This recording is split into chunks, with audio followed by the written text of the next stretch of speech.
had grown, B-boy and knowledge, the pillars of the game, but a sixth emerged, adding to the flame. Comics and hip-hop, fusion so tight.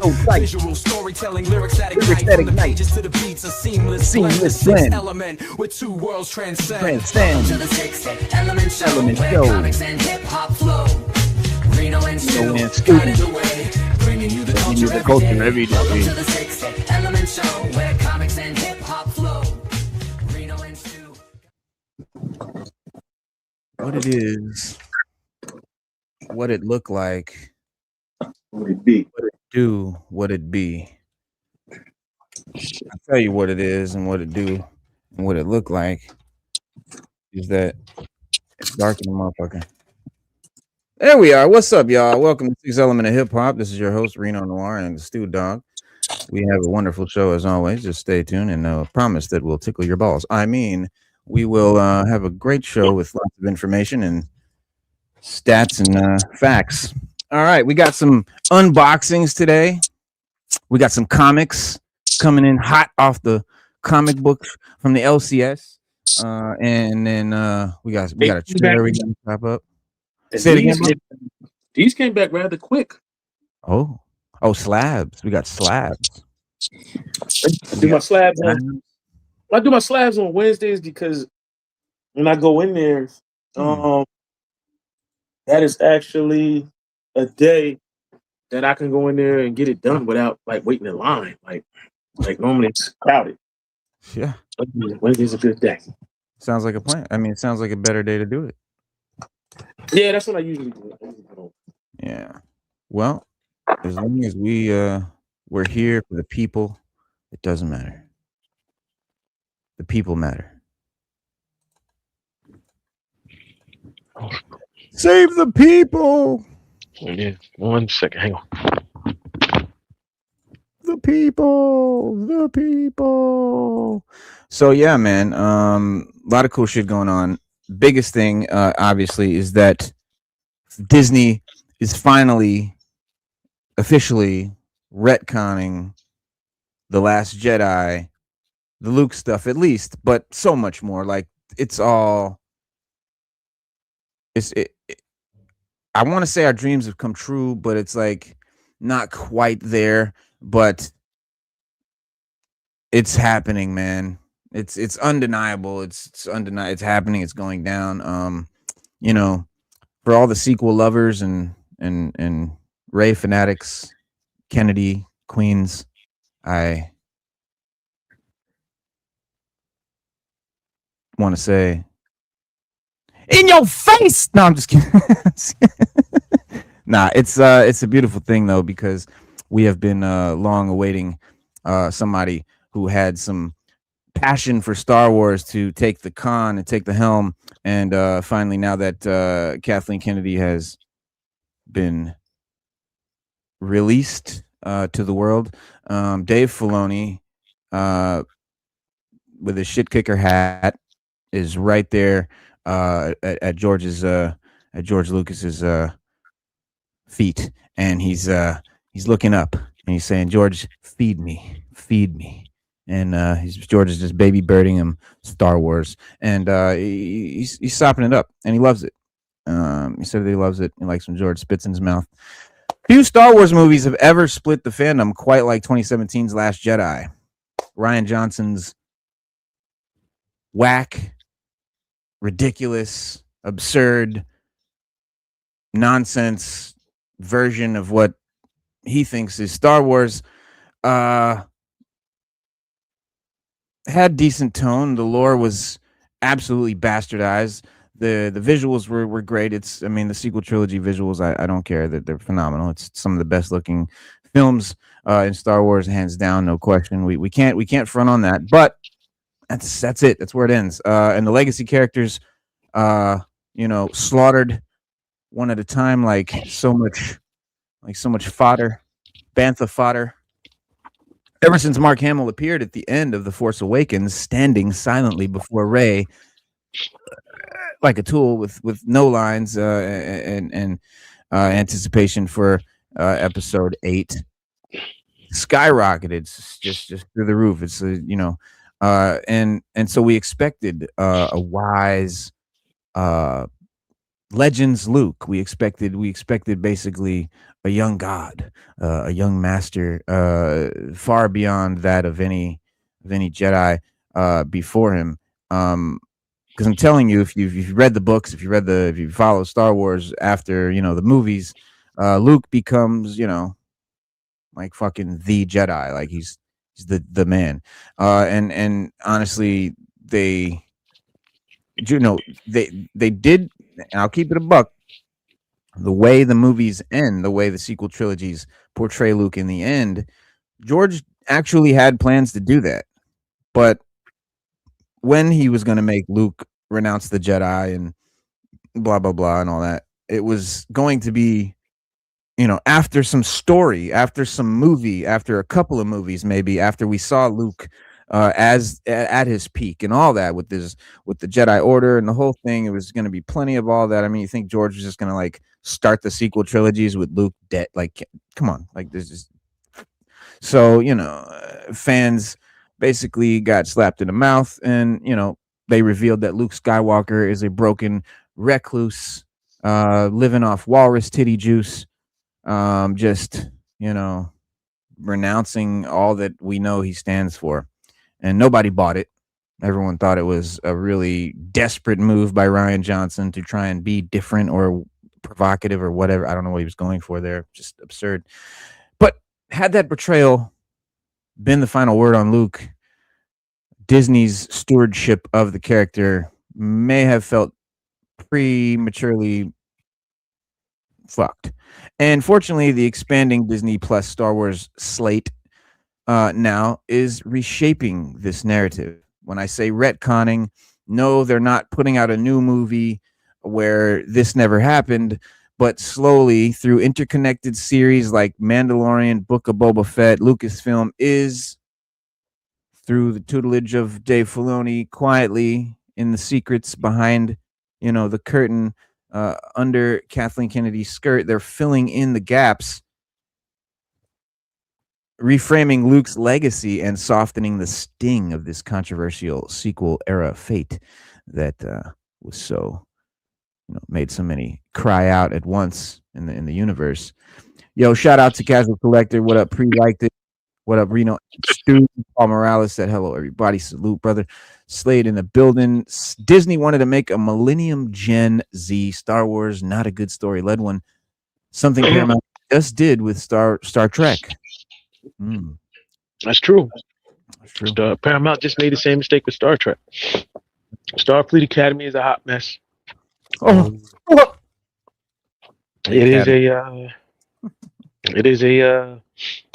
a Mongol. I guess from what I understand, they wanted to target a specific audience besides the Star Trek audience. So they felt like, Trekkies are going to watch it no matter what.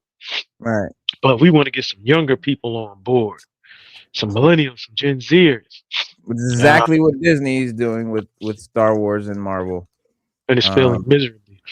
It's failing miserably. Everybody just keeps saying the same. It's a hot mess. The writers did stupid stuff like the Klingon that's on there. He's a pacifist and he's gay. Klingons are not gay. I'm not making this up. He has two fathers. Klingons as a species, they're not gay. No, they're not gay. I'm sure that there's got to be a gay Klingon. There has to be. It's nature. Gays are in nature. Well, as far as it's in nature. Listen, as far as they're a warrior race. So as far as that they probably would have been shunned or killed, but they may have been born. But they would have been discarded like so much Spartan.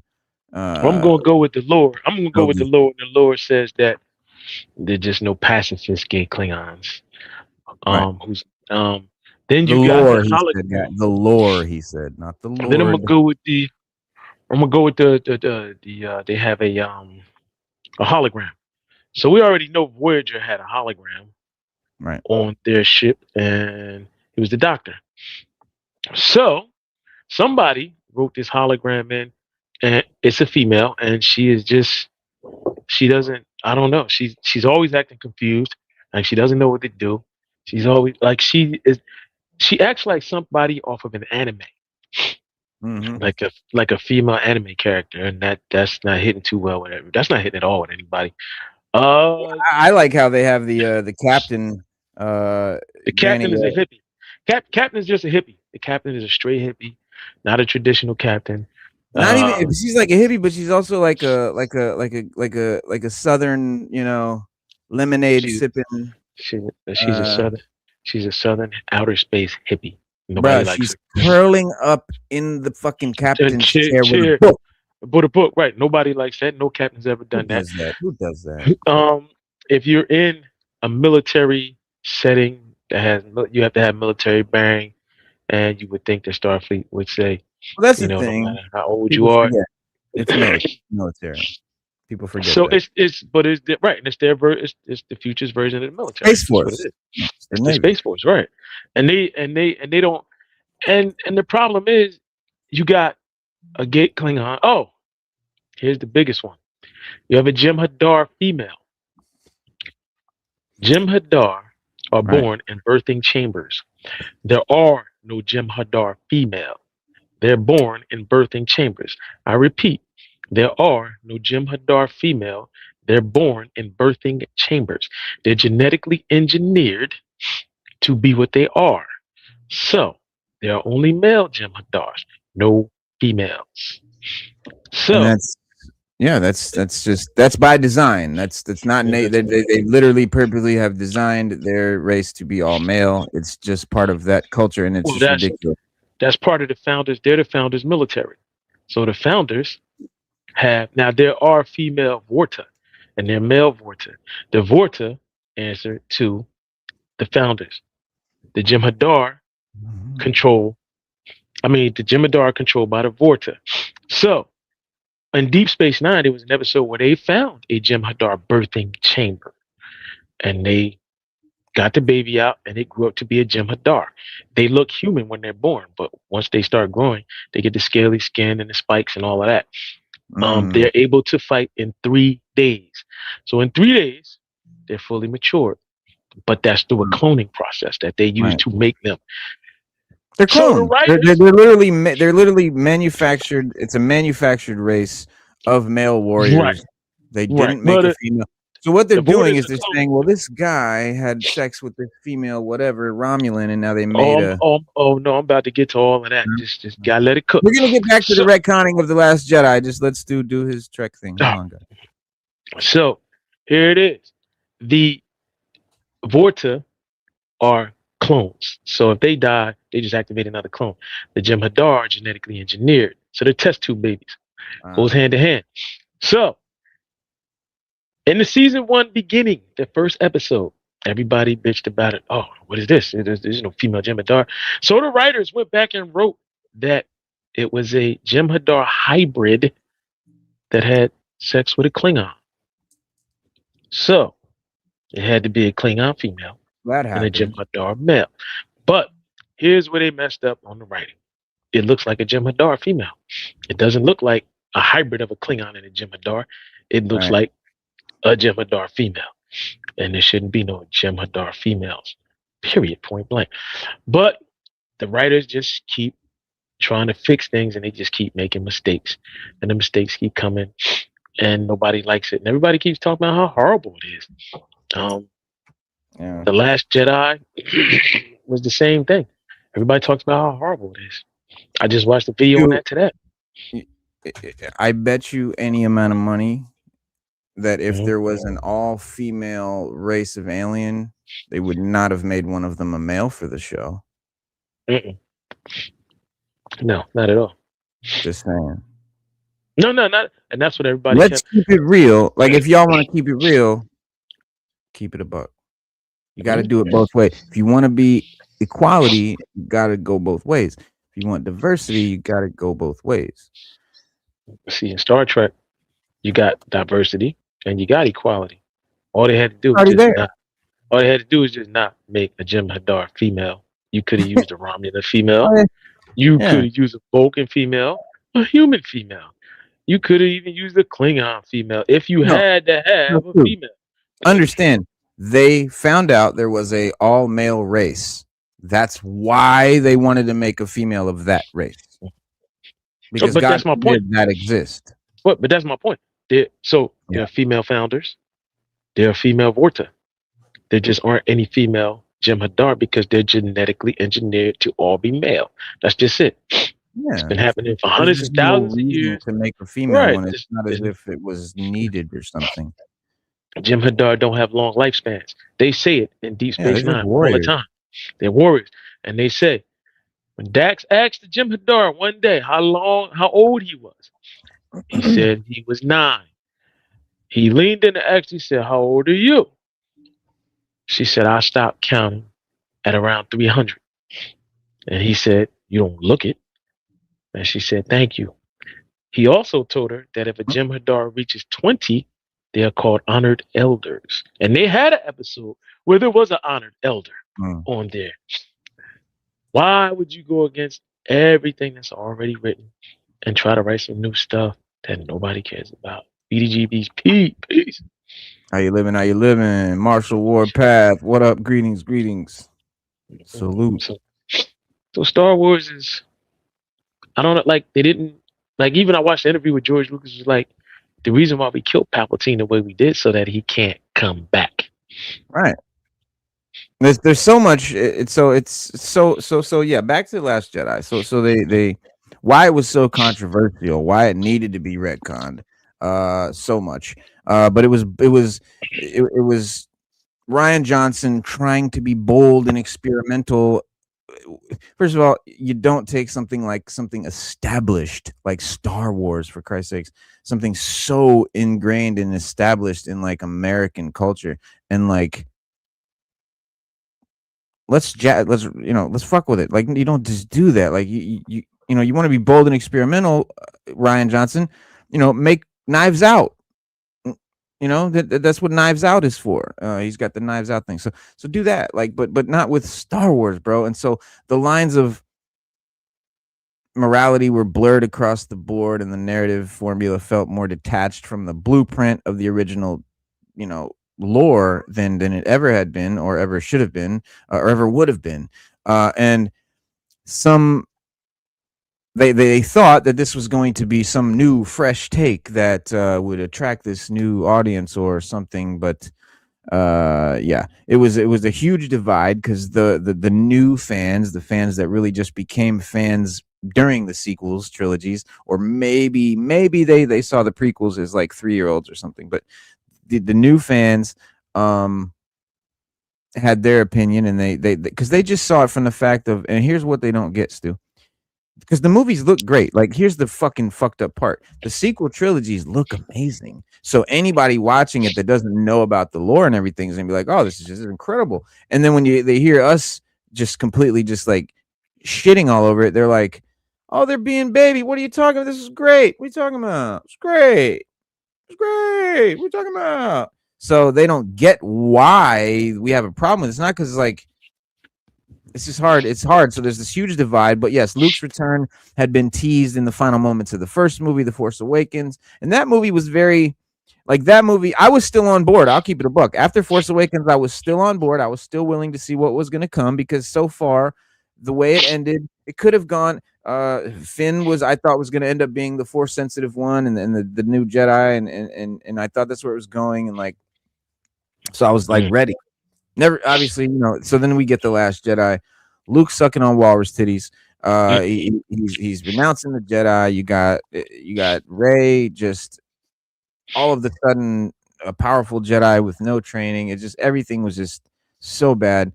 So a lot of people expected Luke to train Rey or Finn, Finn, but when we found out it was Rey, we expected Luke to be training Rey like Yoda did him, or Obi-Wan did him, or Obi-Wan did Yoda did Obi-Wan, blah blah blah. So, but obviously, Luke didn't. Luke refused. It was not to train nobody. Couldn't even train Grogu.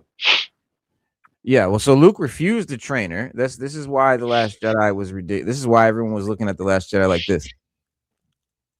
Huh? Luke? That's Luke talking like that, doing that? The fuck? Who? Like, we were just dumbfounded. And the character, once at the center of the restoration of the balance in the galaxy, dismissed the Force as a dangerous and treated the Jedi as a danger and treated the Jedi's legacy as a failure, and the whole thing was. And this was a very far cry from the optimistic farm boy who believed that Darth Vader could be redeemed and believed that his father still had good in him and would go to the and literally let the Emperor fucking fry him because he trusted that much that his father would fucking save his life. That's the guy you're telling me? No, sir. No, Rian Johnson, sir. You've made a fool of yourself. The shift felt abrupt. Audiences who had waited decades for his triumphant return felt betrayed. And Last Jedi explained that this cynicism was due to the downfall of Ben Solo. That because he was losing his way a little bit, Luke was gonna kill him, or I'm gonna strike him down, and then Ben comes to and thinks that he is trying to kill him, and Luke's like, no, I don't know, and then it just made no sense, bro. And so the hesitation clashed with Luke's defining trait, which is unwavering faith in others, even the worst villains. His father, bro, like I said, man, this guy allowed the Emperor to fry his ass with lightning to death because he trusted that his father would come out of Darth Vader, the most fucking evilest motherfucker in the universe. Darth fucking Vader. It didn't get any more dark and evil in the universe. But Luke had faith in that guy. So you're telling me this kid who wasn't even Kylo Ren yet, he was still Ben Solo, he was still his student, and he's falling a little bit, he's faltering a little bit, and you just lose all faith in not only him but the Jedi as a whole. Who's writing this shit, bro? Like that's what we're thinking. So, and what's more, because this turning point was only shown in the fragmented flashbacks that they chopped up, it felt very underdeveloped. I felt like it was a story that they kind of were gonna do and then did something else, and we all expected to see the whole Jedi Order and the school and everything, the rise and the collapse. Nothing. And so we were just told that it failed, and we had to buy that. The emotional weight never materialized, and the despair was unearned. And as a result, Luke's arc in The Last Jedi and the wider, the sequel trilogy basically was like less like tragedy and more like regression, and honestly just bad writing. There was just no fucking excuse for it. And fans, didn't reject the complexity or anything. They rejected the sense that this saga's ultimate hero had given up before the story began. He had betrayed everything that he was about and that we had known him to be, right? So that's pretty much why the trilogy, the Last Jedi was ass, and that's why it needs to be retconned. And that's why they're retconning it. They are retconning it, Stu, and I'm happy to tell you. I'm happy it's happening, man. I mean, I'm a fan too. I didn't, when I watched this interview with George Lucas, and he said that when he signed it over to Disney, he was already prepping to do other movies and things that happened after, Return of Jedi. And he said he gave it all to Disney. Like he said, listen, this is what we were working on. He said we already had like we had all the work done, we had the story written. But he said we were still doing like a lot of pre-production. He said it takes a long time to make these movies. And so he said, so we were working on it. But he said Disney wanted to attract younger fans or something. That's what they told him. So they didn't use any of the stuff that he wrote. And he said he didn't want to be there as like a liaison because he said, I'm going to be in the way, because he said, I'm going to get into an argument with somebody every day about what can be done, what can't be done. He said Star Wars is a generational thing. So it's about the Skywalker family and their saga. He said it's about the Han Solos and their saga. The Chewbacca, like he said, there's supposed to be generations, that came after them that did other things. And he said they did none of that. He said they just did none of that. And he said halfway through in the second movie, when they knew they messed up, they tried to fix it, and it got worse. And then he said in the last movie, they brought back Palpatine because he said they wanted to give the Star Wars fans something familiar. And George Lucas was like, they didn't need anything familiar because we killed Palpatine and we killed him in a way so that he couldn't come back. So he was like, so that just didn't. He said that's just not gonna fly. And he said, and they just made it worse every time. In this book right here, Star Wars Archives, episodes 1 through 3, George Lucas is doing an interview, and he says, in my version of the sequel trilogy, the third trilogy that he gave to Disney, I had planned for the first trilogy to be about the father, the second trilogy to be about the son, and the third trilogy to be about the daughter and the grandchildren. His main character was going to be a female, like Rey is a female. That's where the similarities end. Episodes 7, 8, and 9 would take ideas from what happened after the Iraq War. He said, okay, you fought the war, you killed everybody, now what are you going to do? Rebuilding afterwards is harder than starting a rebellion or fighting the war. When you win the war and you disband the opposing army, what do? The stormtroopers would be like Saddam Hussein's Ba'athist fighters and join ISIS and keep on fighting. The stormtroopers refuse to give up, and then when the Republic wins. So they want to be stormtroopers forever. So they go in a far corner of the galaxy, start their own country and their own rebellion. There's a power vacuum. So gangsters like the Hutts are taking advantage of the situation and the chaos. The key person is Darth Maul, who had been resurrected by the Clone Wars cartoons by Dave Filoni. He brings all of the gangs together, all the underworld gangs, and starts Crimson Dawn. When Darth Maul was the main villain, he said, yes, but he's very old Darth Maul, like the Emperor. And we have two versions of him. One with a set of cybernetic legs like a spider, and then later on he has metal legs, and he has he's a little bit bigger, a little bit more superhero. We did all this in animated series. It was in a bunch of episodes. So Darth Maul trained a girl, Darth Talon, who was in the comic books as his apprentice. She's a Twi'lek, red-colored Twi'lek, and she has Darth Maul tattoos. Well, the new Darth Maul show, there's a red Twi'lek. She doesn't yet have the tattoos, but she's going to become his apprentice. This is straight out of George Lucas's sequel trilogy. Everything that you're seeing Dave Filoni doing, everything you're seeing in the Mandalorian, in the Mandoverse, the Darth Maul show, all that shit, it's straight out of what George Lucas intended for the sequel trilogy. So this is them retconning the sequel trilogy by now doing what George Lucas intended for those episodes, right? So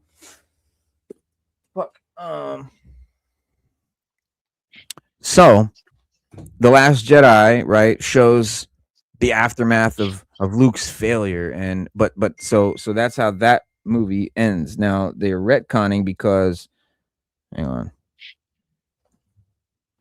my son texted me. Yes.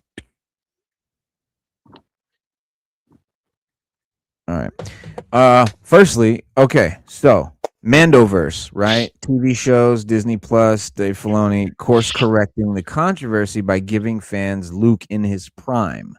So we got that. We saw that at the end of the Mando, right? Not only are we getting some of the coolest on-screen moments for Luke so far, but it reframes the entire sequel era story. Firstly, there's Luke's return in the season 2 finale Mandalorian, right? In 2020, it was 3 years after The Last Jedi.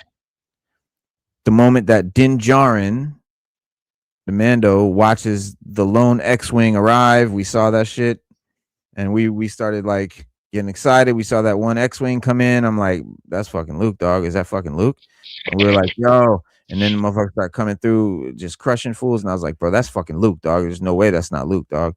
And because I have read Legends, I know how Luke is. Luke would be walking by, just fucking swipe crushing motherfucker. Bro, he's like a fucking god at this point. So, like, that's what I expected, to see now in the movies. And so we got to see that. He tears through the dark troopers with no fucking trouble at all, just like they're tinfoil, right? And remember, they were giving everybody work in this show. They were giving everybody work. Mando couldn't fuck with nobody, could fuck with these dark troopers. And they show Luke just come in and just fucking And so the sequence presents him as a very calm, very powerful, very mythic, closer to the legends Luke that we've, been reading since 1980 fucking 3. In Book of Boba Fett, it goes even further. Luke joins Grogu. We build the temple. We seek. He speaks with the sort of quiet Obi-Wan sort of confidence and about restoring the Jedi. His conversations with Ahsoka Tano suggest a thoughtful teacher trying to balance attachment and discipline, rather than this man already doomed to fail and heading towards Hermitville. And these brief but meaningful sort of appearances, they're not necessarily retconning anything or contradicting anything in the sequel trilogy outright, but they add a vital context because, like I said, in George's book, if I had read on and if I keep reading on, he talks about how Luke would renounce. Let me see what he says because I don't want to fucking misquote because it's crazy. But the way they did it in this, it's not like completely wrong. It's just that they just bastardized it so badly. Really? Yeah, no, a lot of this shit was in the trilogy. Like I said, Rey, the female character, that was his main character. I mean, he just said that there. And then he says, the movies are about how Leia, I mean, who's else going to be the leader? Like he's talking about the sequels. He was saying Leia was going to be the leader now as the Empire falls. Darth Maul has gained the girl Darth Talon, who was in the comics, and she's the new Darth Vader. And most of the action was with her. So these were the two main villains in the trilogy. Maul eventually becomes the godfather of crime in the universe because as the Empire falls, he takes over. And then Leia, now he said, is trying to build the Republic. And they still have the apparatus of the Republic, but they have to get it under control from the gangsters. That was the main story. Hang on, bro. This shit is too dark. I can't even read it. It's so fucking dark. That's why I'm like, let me get the light on this motherfucker. All right. It starts a few years after the Return of the Jedi, and we establish pretty quickly that there's an underworld. There's these 3 offshoots of stormtroopers who started their own planets, and that Luke is trying to restart the Jedi. He puts out words, so out of 100,000 Jedi, maybe 50 or 100 are left. Okay, so after 66, 50 to 100 Jedi are left. The Jedi have to grow again from scratch. So Luke has to find 2 and 3-year-olds and train them.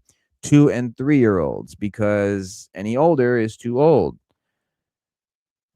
It'll be 20 years before you have a new generation of Jedi. Because again, he's training them at 2 and 3 years old. It's going to be 20 years before they're the age to be a full-fledged master or Jedi. So it's going to be a while. And during this 20 years, the galaxy is going to be going through chaos. Got no police, no Jedi.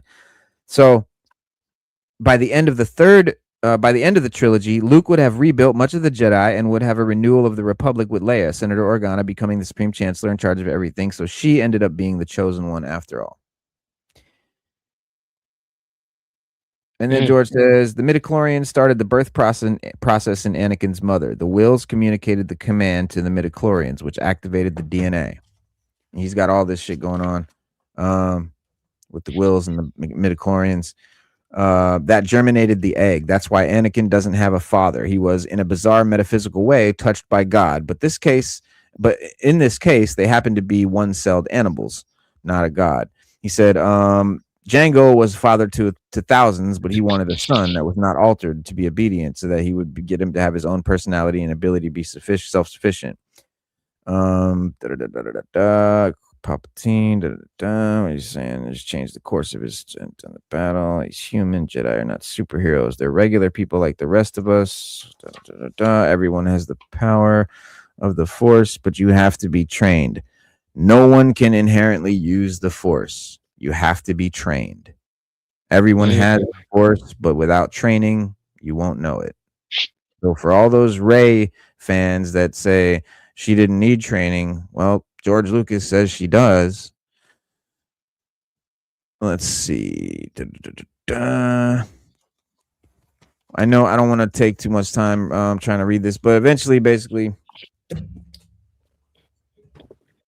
no, you got a point because I've heard people that aren't like they watch Star Wars but they aren't like I've heard like casual fans say stuff like that. Like I was working with a guy one night. He was like, we were watching it. He was like, yo, he was like, tell me how he's supposed to be trained and she's not, but she's like going blow for blow with him with the lightsaber. yeah. And he was like, I don't get that. He was like, he's supposed to be this badass. And I was like, but if you read some of the books, they say Kylo Ren wasn't that great of a lightsaber wielder, but he still should have more. All that came out after the movie. Right, they were trying to explain trying that to fix it, yeah, like they did with Star Trek. And it's sad that you got people that write like Hollywood must just be full of bad writers right now. Like, I mean, it has to be because they keep writing stuff that people don't like, and they keep pushing stuff on things that people we just don't like it. Like, you can't take what we do here as humans and then try to put it into a sci-fi TV show that has nothing to do with anything we do here. Like, it just doesn't make any sense. There's no sci-fi in it. If you want to make a show about a bunch of millennials running around in space, make a show about a bunch of millennials running around in space. Right, in 2026. If you want 2026 politics and society, then have it take place in this time and in this place, because why would all times be like this time? Right. Yeah, if you wanted to make something for Star Wars that attracted a younger audience, don't mess with the Skywalker saga. Make something new. We've been saying it since they did it. Make something new. Make something fresh. Make up your own characters and see how well it does. Yes. Now, so yes, and with Disney, with Star Wars, these are, this shit is established. You got it. There's certain rules you gotta follow. You just do for it to be good. They're still bringing up the goddamn acolyte. They're still trying to pump this thing. They're still talking about. They're still trying to make it make sense. They're still trying to make comics and still trying to get a sequel out of it. And they still think that it was so great. What they don't understand is you can't make up your own shit for Star Wars. You have to stick within the parameters of what it is. You can write a story, but it has to take place within everything that's already established. You can't create just a bunch of new mythology and the powers of two and many. And so these brief and meaningful sort of appearances that we're getting of Luke, Legends Luke, and all that, and all these things that we're getting so far, it's not necessarily retconning as in changing anything, but they're doing what George would have done, and that's build up to it. Not all of a sudden the next time we see Luke, now he's a hermit sucking on a walrus's titty. No, we want to see him at least why he gets to that point, because last time we saw him, remember, he was throwing himself at the feet of the Emperor, trusting that Vader was going to save his life. So it's retroactive storytelling, effectively rewriting the emotional impact of the flashback sequence in Last Jedi. So Luke's attempts to build the Jedi Order is no longer just exposition that we heard about. So, and it's it's a living era filled with hope and mentorship and growth, and the mythic Jedi Master finally exits on screen. So hopefully we'll get much more. Not hopefully. I don't know why I said hopefully. See, I'm still stuck in that. We're getting, so it's happening now. So all this is going on, and by showing Luke before it fell, the Disney Plus shows are subtly retconning the emotional meaning of The Last Jedi. They're retconning the character that The Last Jedi created of Luke, right? So they're giving us the Luke that Last Jedi robbed us of. That's how they're retconning it. Obviously they're not going to just wipe out the billions of dollars of movies and merch and the whole thing, that they've built with the sequel trilogy. Unfortunately, guys, that's never going to happen. They're never just going to erase it and say, okay, starting over. That's never going to happen. But we will get lots of content that's going to make it make sense, or at least make it palatable, or tolerable, right? So all the shit. Maybe Dave Filoni writes something where that wasn't Palpatine that came back at all. It was just a clone, type shit. So Luke's failures, and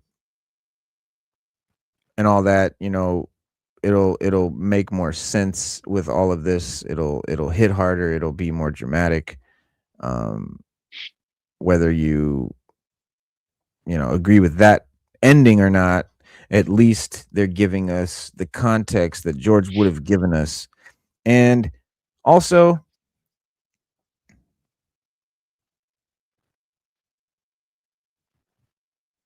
what? The way it ended, like the way Luke, comes and fights Kylo Ren with the Force projection Ghost. and all that. Yeah. It wasn't a ghost. It was like a what do you call it? Psychic projection kind of thing. Which we know he can do. Right. And that was a really cool.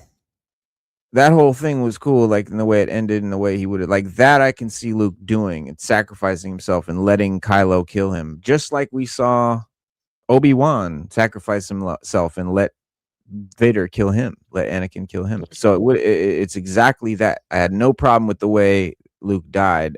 I had a problem with the way they portray Luke and didn't give us anything else before that to make it make sense, or at least let us see the Legends Luke that we know existed.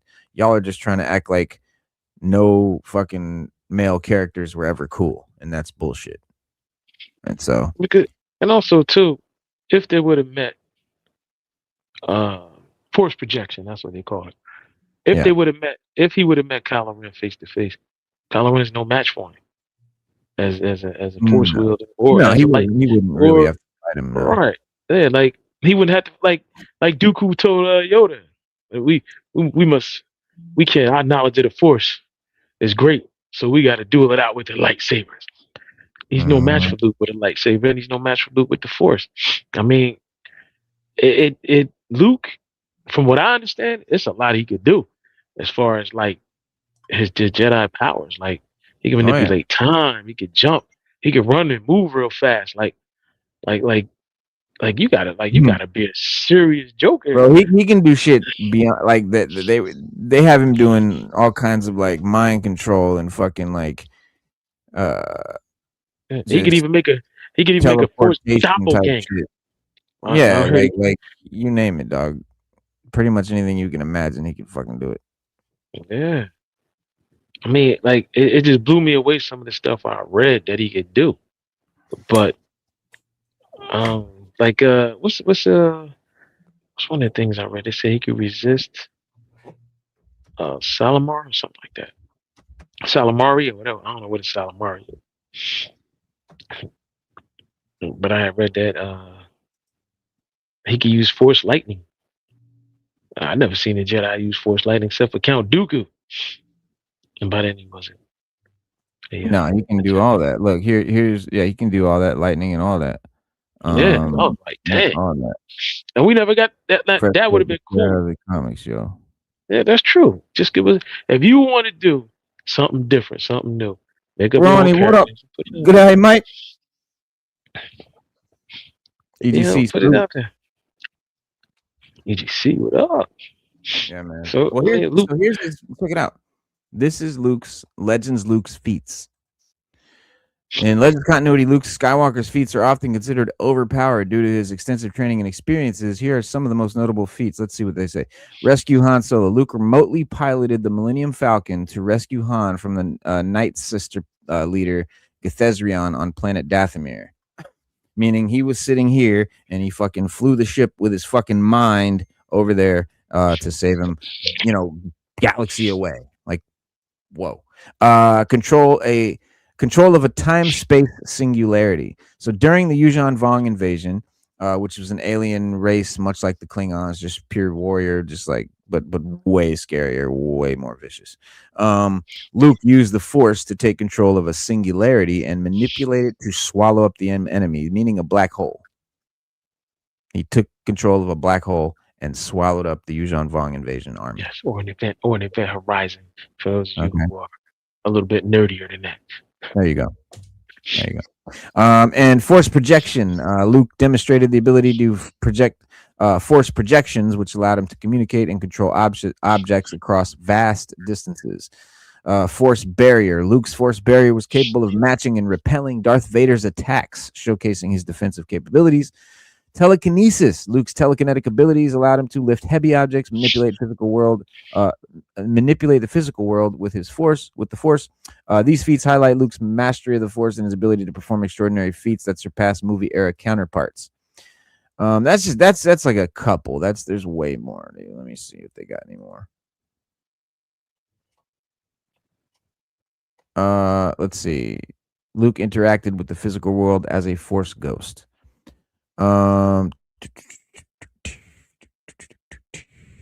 Appearing on Octo to inspire Rey. Yeah. Luke, even after his death, could still interact with the physical world, a feat also demonstrated by the spirits of Yoda and Anakin.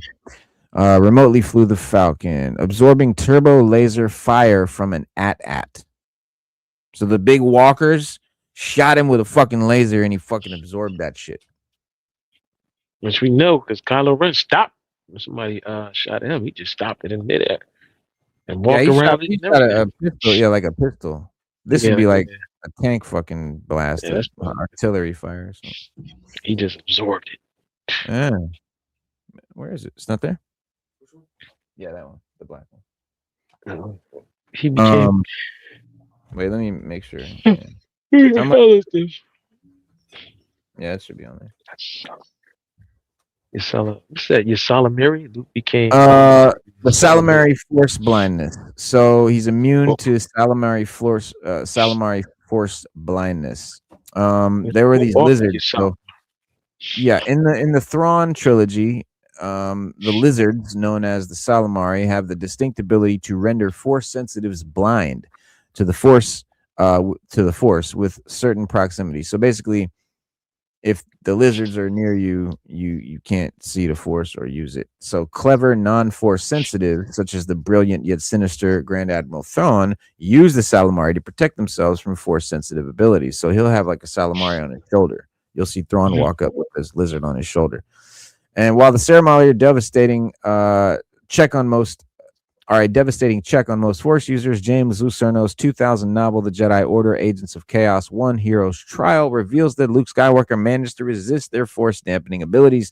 Through years of study and practice, Luke learned how to use his Force abilities even when in close proximity to the Salamari.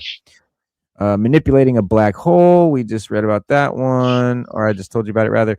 Creating physical decoys and starships. Actually, hang on, there you go. That's him and his wife, Mara Jade.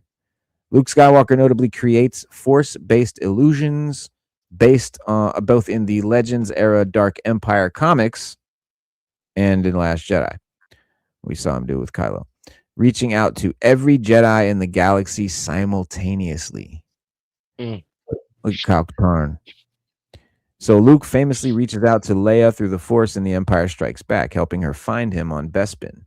Leia, he's like hanging from the fucking. But as the leader of the new Jedi Order, he has become far more skilled in telepathy. In Denning's Dark Nest 3, The Swarm War, which I highly recommend, Luke sends the message to every member of the new Jedi Order simultaneously. Jedi across the galaxy hear Luke's message, whether or not they are able to pause what they're doing, making the sheer scale of Luke's telepathic powers unrivaled. Luke became immovable. Another astounding Force-powered feat in the Swarm War is Luke's method of deflecting a Force-based attack from Rhynar Thull.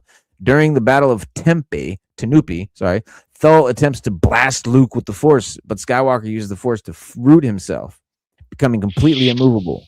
Skywalker is described as being so unyielding that even the black hole at the center of the Star Wars galaxy would not have been able to have affected him. Huh? Can't move him if you don't want to move. All right, Luke combined his greatest abilities to defeat Abeloth. Y'all know who Abeloth is. All right. Among Luke's greatest Force powers is his ability to achieve the state of oneness with the Force and separating his mind from his physical body. Against the cosmic being, Abeloth, who's like a god, Luke combined these abilities, becoming the conduit of the Force itself, which allowed him to temporarily destroy her while fending off the treacherous Darth Krayt. Of all the Luke Skywalker force-powered feats in both Star Wars canon and Legends, combining his abilities to defeat Abeloth is his greatest. Yeah, dude is just. Who is Abeloth? He's like a god, like a force god in the book. Yeah, Abeloth. Yeah, she was. So it was crazy. How cool would it have been to watch Luke do some of these things in a movie? That's what we were all thinking. Yeah. So we were all hoping for, because we knew that the prequels were prequels, right? So we were like, okay, finally now we're getting sequels. That means that this is finally we're gonna see what happened after the fucking Luke Skywalker. And we got what we got.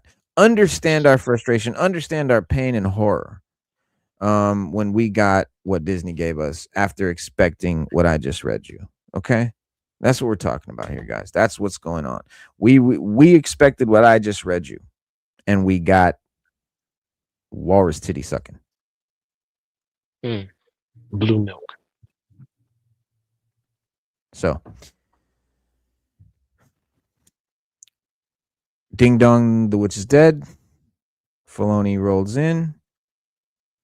And I'm not glazing Filoni here because he's not perfect, believe me. Right. But he's not Kathleen Kennedy, and that I'll take. Bonus, he's the guy that made Clone Wars. He created Ahsoka, the character and all that. So, and he created The Mandalorian. Like a lot of stuff that I really love about Star Wars was created by Dave Filoni. The stuff that he didn't create is the stuff that he's basically giving us through, like, as a conduit from George. So I just see him as a conduit with us and George. George is here. It goes through Filoni, comes to us. That's it. He's our George right now. Be that as it may, take it what you will. I'm not saying it's perfect, but it's what we got, and it's not what's her name. Well, I said my favorite Star Wars movie is the one with the song about seagulls in it. Run, run. I could be your backpack while you run. Yo, that shit was fucking hilarious. I think you're talking about that little sketch, that little parody song. Bro, he was it's like the lip reading guys. Dude, it's so funny, bro. I was dying reading that shit. Or not reading it, but listening to it. I'm trying to think. It's like all these comedians, like Jack Black is in there, but like it's like David Spader. Bad lip reading, that's the one. Yes. Bad lip reading. Fucking hilarious, dude. Funny as shit, bro. You see, like, basically they use the movies to like lip sync, but they change the words of what they're saying, you know? Oh, okay. But they do it like better than you've ever done. Like, we've all done that. We've all turned the volume down and played music or fucked around and made them say different shit. These guys are fucking pros, dog. This shit is like professional status shit. But it's real funny. But yeah, I know he's talking about too with the seagulls, bro. Shit. Psycho Wiener. Yo, I wish I could play it. That's the thing. I want to play it right now for y'all right now. I bet I'll get banned. Hold on, let me see. They won't ban me. What they'll do is they'll make me cut this part out of the video. So I'll just give it to y'all. For those of you who are here live, you got to see it.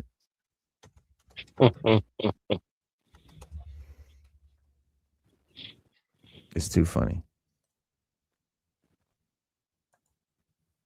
Speaking of Stranger Things, the cartoon trailer just dropped for the trailer. I meant for the animated version. They got new ones. They're still doing them, Ronnie. They got one like 8 months ago. I haven't seen this shit in like probably 2 years. Where's the old one they did? I've never seen any of them. Oh no, I seen the Biden one. That was funny. You did? That. Yeah. Here we go. Here's the seagulls. All right, fuck this. I'm about to give it to y'all raw.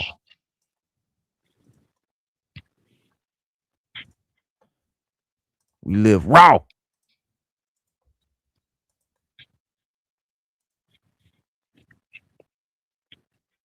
right, let me mute myself.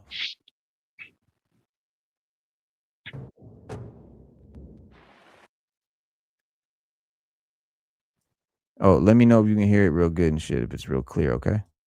All right. Penny for your thoughts. I hate Brenda, and a bad guy hit me in the shin, and I peed all in my pants.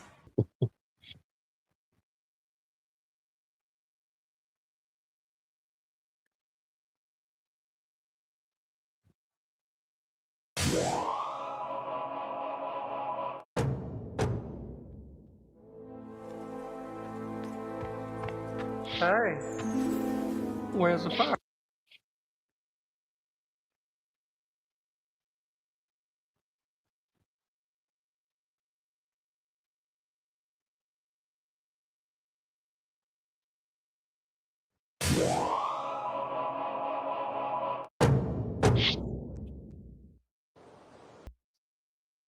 Wow. Well, No, Luke got bars. We got, yeah, bro. These cats, but it's like I said, I think it's the dude. It's like a bunch of famous comedians that are doing the voices. Like I can't think of their names, but like it's famous people that you know singing and doing the voices and shit. But they do all kinds of shit, man. But the Star Wars ones are fucking hilarious.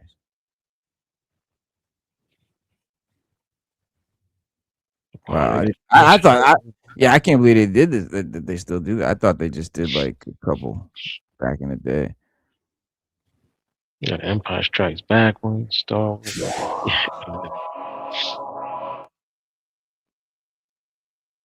More of an option.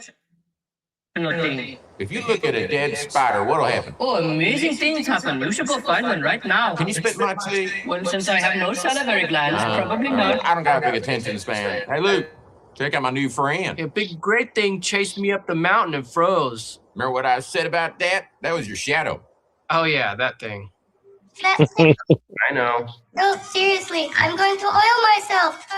You should listen to him. It's a big mess. Hey, you shut your mouth, okay, man? Please accept my apologies. It will not happen again. Yeah, that's what I thought. Careful, don't hurt me. You know, something like this, it kind of loses. Like now with AI and deep fakes, and you can just make the people say whatever you want now. It's not even.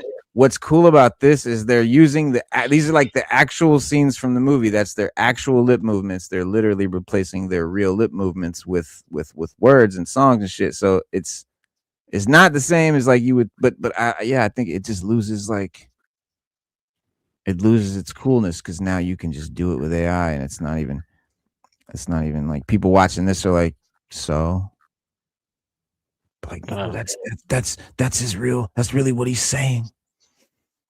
Because it looks like that's really what they're saying. Like you look at it, like, but it's not. You know, I mean, if you've seen it, you know it's not. Right. Now, what we did get to see is the Michael Jackson biopic trailer. So you remember Queen, the Queen movie? Yeah. Bohemian Rhapsody? Yes. The guy that made Bohemian Rhapsody, if you like that movie, which I did, it was good. It was really right. good. Yeah. It was all right. You thought it was great? Okay, cool. So if you liked it, you're gonna love Michael. The new Michael Jackson movie biopic made by the same guy, played by Jafar Jackson. Now you might think Jafar is just some fan of Michael Jackson that claims to be his relative or something. No, it's Jermaine's son. Jermaine named his son Jafar after the villain in Aladdin. Yes, he did. But yes, Jafar, the villain from Aladdin, is playing Michael. It doesn't look like him at all to me. Like at all. To me, it's like I feel like it's like a man from India playing Michael or something. It just does not look like Michael. And I'll show you some stuff. I'll show you some pics. Here we go. Did you see the trailer? Did you get to see it? You probably didn't see it yet, right? You saw it? Watched Yeah. 3 times. Watched it 3 times. So the guy that's playing his dad is Coleman Domingo. Yeah, it's playing Joe Jackson. Playing Joe Jackson. You know what's funny? Joe Jackson, he's like spitting image of my grandfather. Really? But like black. But it's so weird. Like so weird. Like my grandpa even had a fro because he rocked the perm back in the 80s because that's what you did back in the 80s. He had the fro. He had the medallion with the butterfly collar open with the furry chest. And he had the same fucking goatee as Joe Jackson, even had like very similar features. It was very scary. It was very weird. That was more like the 70s. Yes, it was late, early 80s, late 70s. But you know, old heads, they rock. So it doesn't look like him. Hasn't had all the surgery yet, I guess. Honestly, I think he's had some, but he's definitely had some. But because here you go. This is Are we gonna play the trailer or no? No, I'm gonna show. Play the show, okay. I could play the trailer. Why not? Fuck it.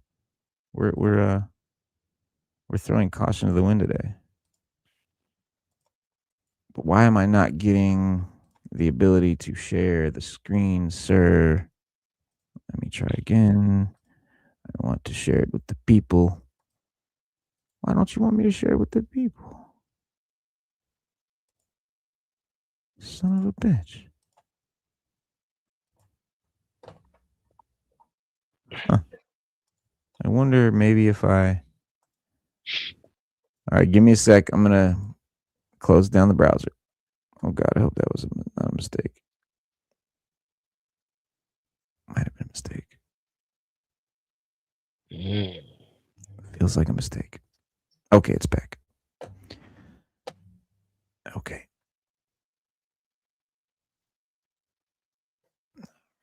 Let's try again for the people. The people. That's what okay, yeah, I don't know why. What are we doing? Why isn't that working? Let me refresh this fucking thing. Hold on. Because I might freeze for a second. I'll be right back. I promise. I'm going indefinitely, but he'll be back. Trying to get this Michael Jackson trailer up and running. Waiting for us. All right, now let's pray on our down. There we go. That's what I talk about.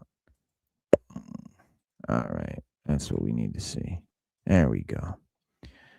All right. Oh, this chick's awesome. Check her out. Let me educate you on how to Douglas. Okay, first step. 1, 2, 1, 2. 1, 2, 1, 2. Okay, next thing. Your shoulders are gonna do a thing. So when you step, you put your shoulder down. Step. What the hell? Step. Step. She's teaching you how to Dougie. Play with the levels. Yeah. Anyways, then once you got the shoulders and the legs down. I be going on tangents, dog. Let me. I be going on tangents. Bro. Be going down a rabbit hole. He'd be diving down a rabbit hole. Bro, look. Yeah, she was alright. She was good to go. Yeah, she's just funny. Okay, first but the Herbie Hancock one, she was nowhere near rocking it. Yeah, that was. Yeah, she was rocking it. And the name of the song is "Rocking It," and she was not rocking it. She wasn't rocking it. So when you step, no, she wasn't rocking it. Put your shoulder down. She wasn't rocking it. Step. Where is the fucking thing? Step. You can play with the levels. What am I looking for right now? Yeah. Anyways, oh yeah. Then once you got the shoulders and the legs down, why isn't it here? And you're playing with the levels. You can okay, fuck it.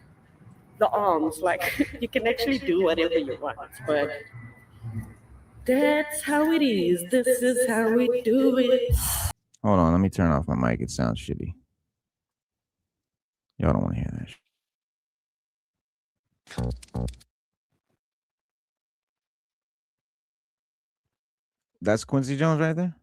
Yeah, the only person I can think of. That was big. I think that's the only person I can think of. He does not look like no Quincy Jones, dog. I Look mean, like well, Mike don't look like Mike. Michael Rappaport. Yeah, Mike don't look like Mike. So that's what we got. This is the generic version.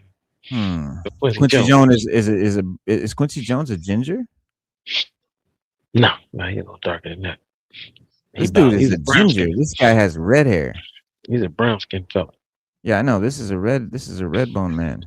This is a red bone. Michael's music now, you still got to be like, it just hits. Yeah, man. It's I don't know. What do you think? I don't know.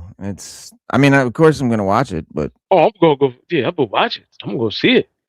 Yeah, nobody. Yeah, this might be the best Michael Jackson movie yet. You're confident. You're strong. You're beautiful. I'm done spending an obscene amount of money. Yeah, well. We'll see. Yeah. What are you gonna do? Let's see if it's worthy of our. You missed the Wonder Man show, bro? I think it was what weekend before show before last. We did the Wonder Man show. Yep. Last week we did it. Wonder Man's good. That's what we got. Go watch it. Yeah, it's no, really good. I thought it was phenomenal, bro. Wonder Man to me was I said it was the best show that they'd ever done. I really liked Loki a lot. I liked John Branca, his attorney. Oh, okay. All right. I knew somebody would know. Yeah, John Branca, his attorney. That makes sense. No, Wonder Man, bro, it's so good. It doesn't really need the MCU. Like, it's just good. It's just a good show. By itself, it's just a good show. Well written, well played, and well acted. Yeah. That's all we got. It's like one of their best acted, best written, yeah, best produced. It's up there with what was the one? The monster one we seen last year. Oh, Werewolf. Yeah, Werewolf by Night. It's up there with that.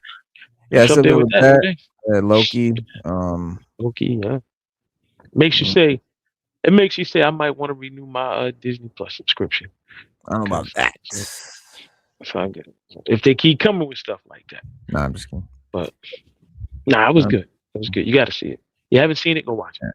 Oh yeah. No, Wonder Man and check the video out because we did a whole show about it.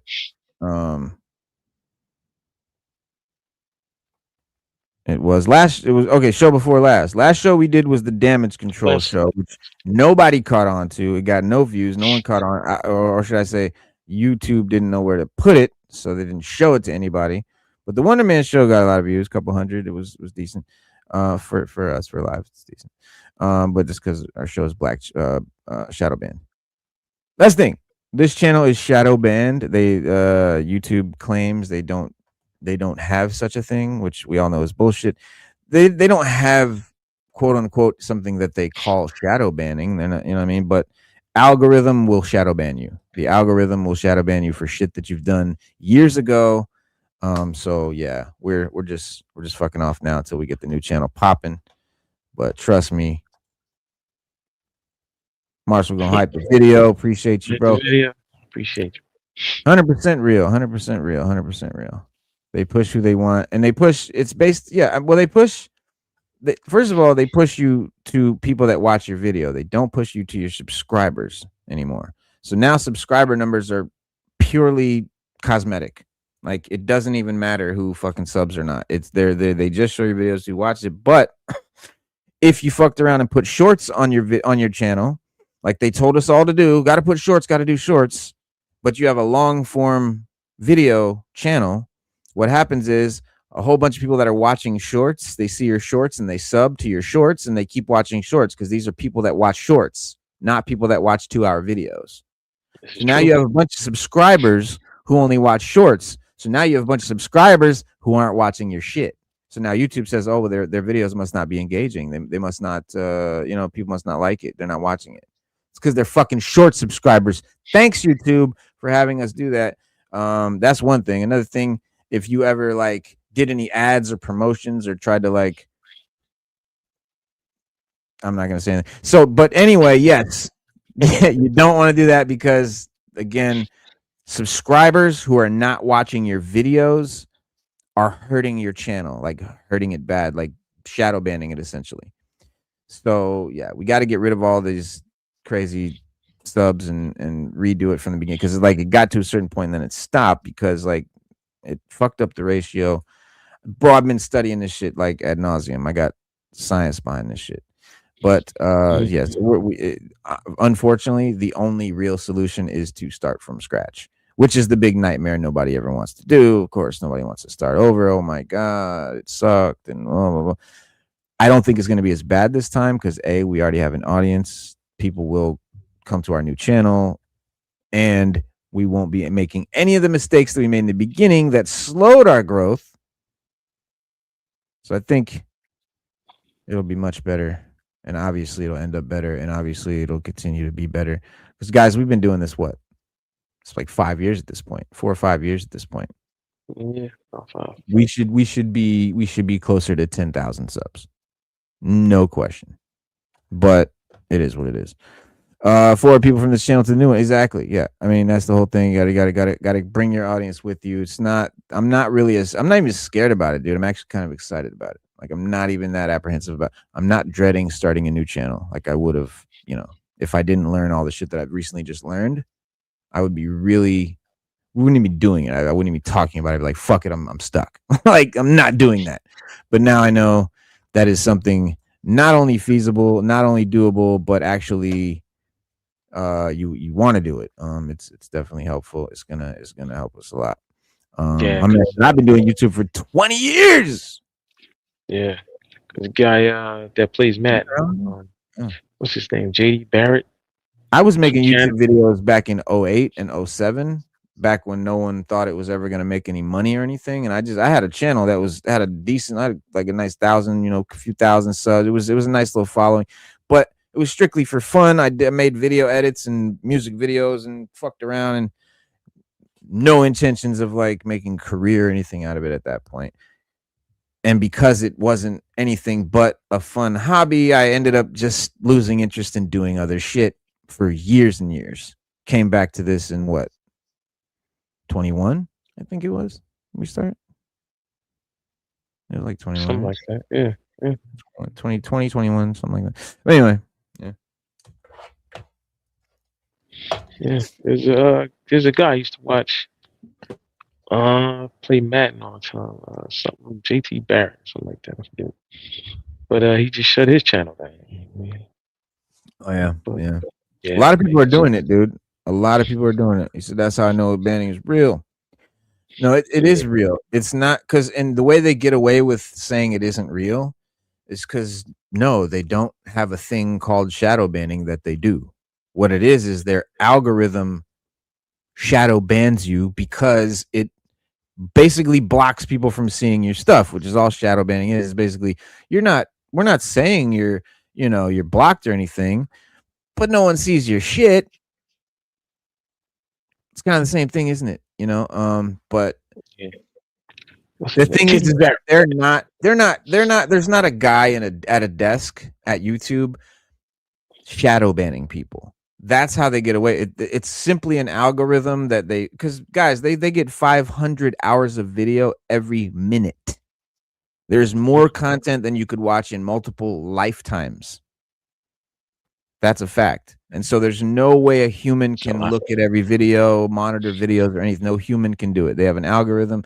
That's why it's an algorithm.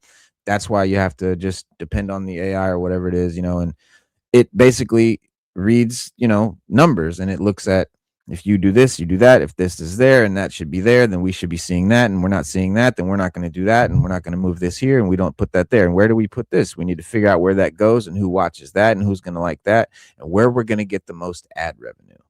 Once we figure that out, we'll start, then you'll see your numbers will start to increase and stuff like that. A lot of people as soon as they post a video, and the numbers don't blow up that night or whatever, they start fucking with shit, changing the title or like what went wrong.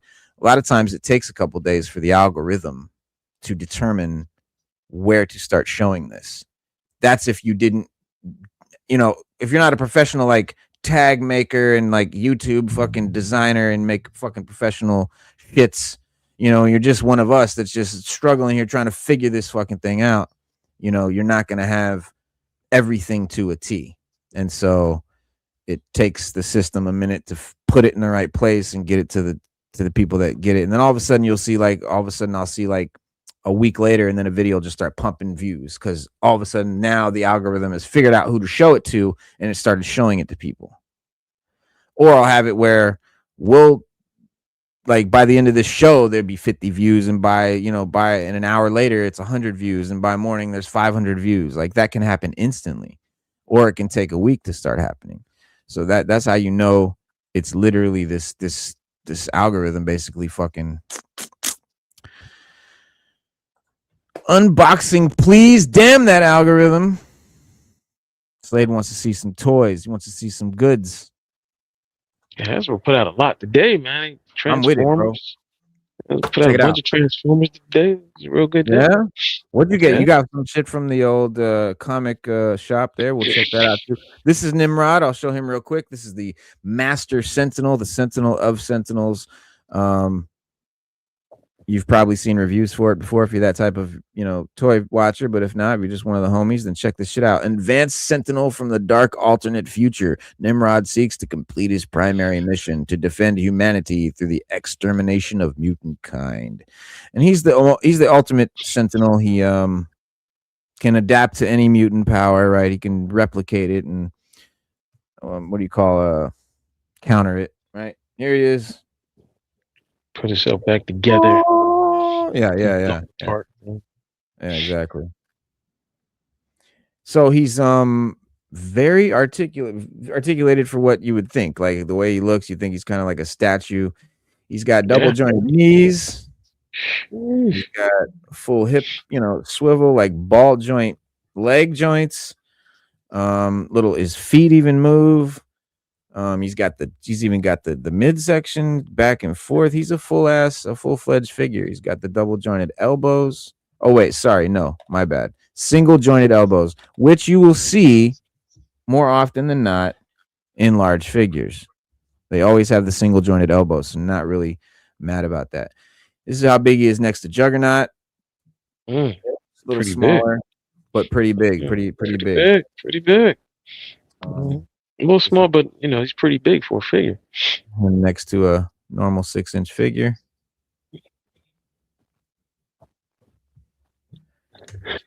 And that's kind of his pose. I got him in. That's kind of like him on how he is on the box.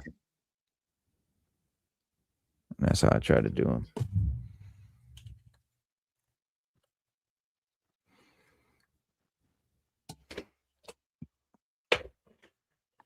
Dope. I gotta get me one. Gotta get one. What we did pick up today though. Oh, another thing that just came too, which this is nothing crazy or new, but it's Princess Leia, Billy D, Chewie. I got Han, Farm Boy Luke on the way. I need C3PO and R2-D2 as well. I already got Vader and the Emperor. I want the whole like original trilogy cast just chilling. My son was like, Dad, why don't you call him Lando? Why do you call him Billy D? It's Billy D. Because he is Billy D. That's Billy D. Fuck that. That's Billy D. It's Billy D, bro. Like Billy D. And like that was diversity, man. Like Billy D wasn't no Sidney Poitier. I mean, it was a black man's black man. That was a black man. That was Billy D. With no question. And he did Colt 45 commercial. 45 commercial. Oh man. That's the boxes. Billy D. McFarlane coming through with Professor Pig. A real sick bastard, this guy. Mm-hmm. With all his tools. Look out, baby. He got the tools. Dope. Psychopath, killer. I think. Yeah, got him because he had that Batman and Robin joint that came with the little Professor Pig mask that was broken, and I was like, "Who is this? What is this?" And I didn't know who he was. And I checked out it's Professor Pig. There he is. Speaking of the pig, here's the owl. Oh dang! Gangsta style, wicked and well versatile. Nah, but he's a gangster from Daredevil or Spider-Man comics, and he will be going with the gangsters that I have up there on the shelf right there. You could barely see those little white tuxedos and suits. I got the gangsters chilling, Tommy guns and all that.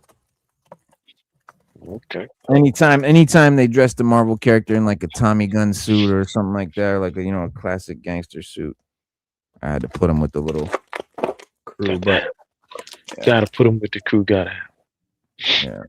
Now he has some connection to Wolverine. I forget. I think Wolverine was like inspired by this. Like the I don't know, dude. It's somebody came first. Somebody was inspired by somebody, but that's Wolverine's haircut. Yeah, he's got claws. Yeah, he's got claws. Trench coat, scarf. Where's the dressed to the nine?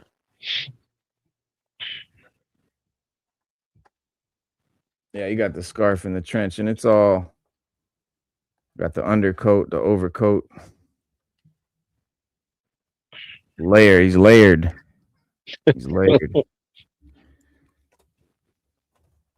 layered. So honestly, like totally would have passed on him, but found out he was a gangster, so gotta get him because I want the little Marvel Mafia. It's my Marvel Mafia. Who else? That's it for me. Stu, what do you got? What'd you bring? Show and tell. You're gonna like these. And they came back really, really quick. Quicker than I anticipated. Booyah! Slab 'em.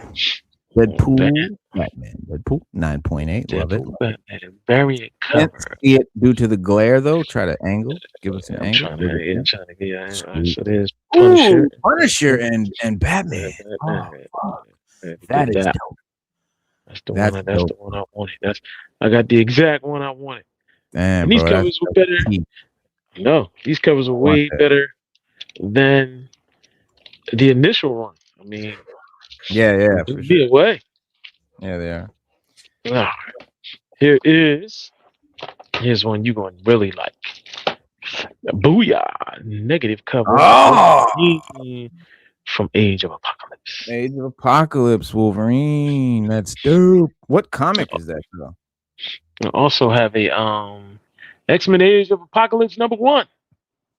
Oh, no shit. What? Yes, or X-Men of Apocalypse. I'm sorry, X-Men of Apocalypse. But they're redoing Age of Apocalypse. So this is this is the #1.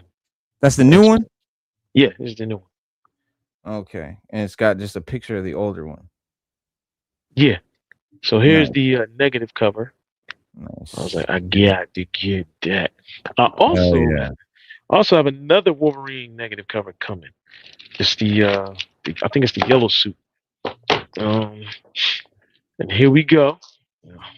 This one you really gonna freak out about. And this came back quick. And I mean quick. This is like lightning speed for CGC. Booyah! Yo! Czarface. Yo. They gave you the 9.6? Yeah. This came back. Now I sent this off in October and just got it back.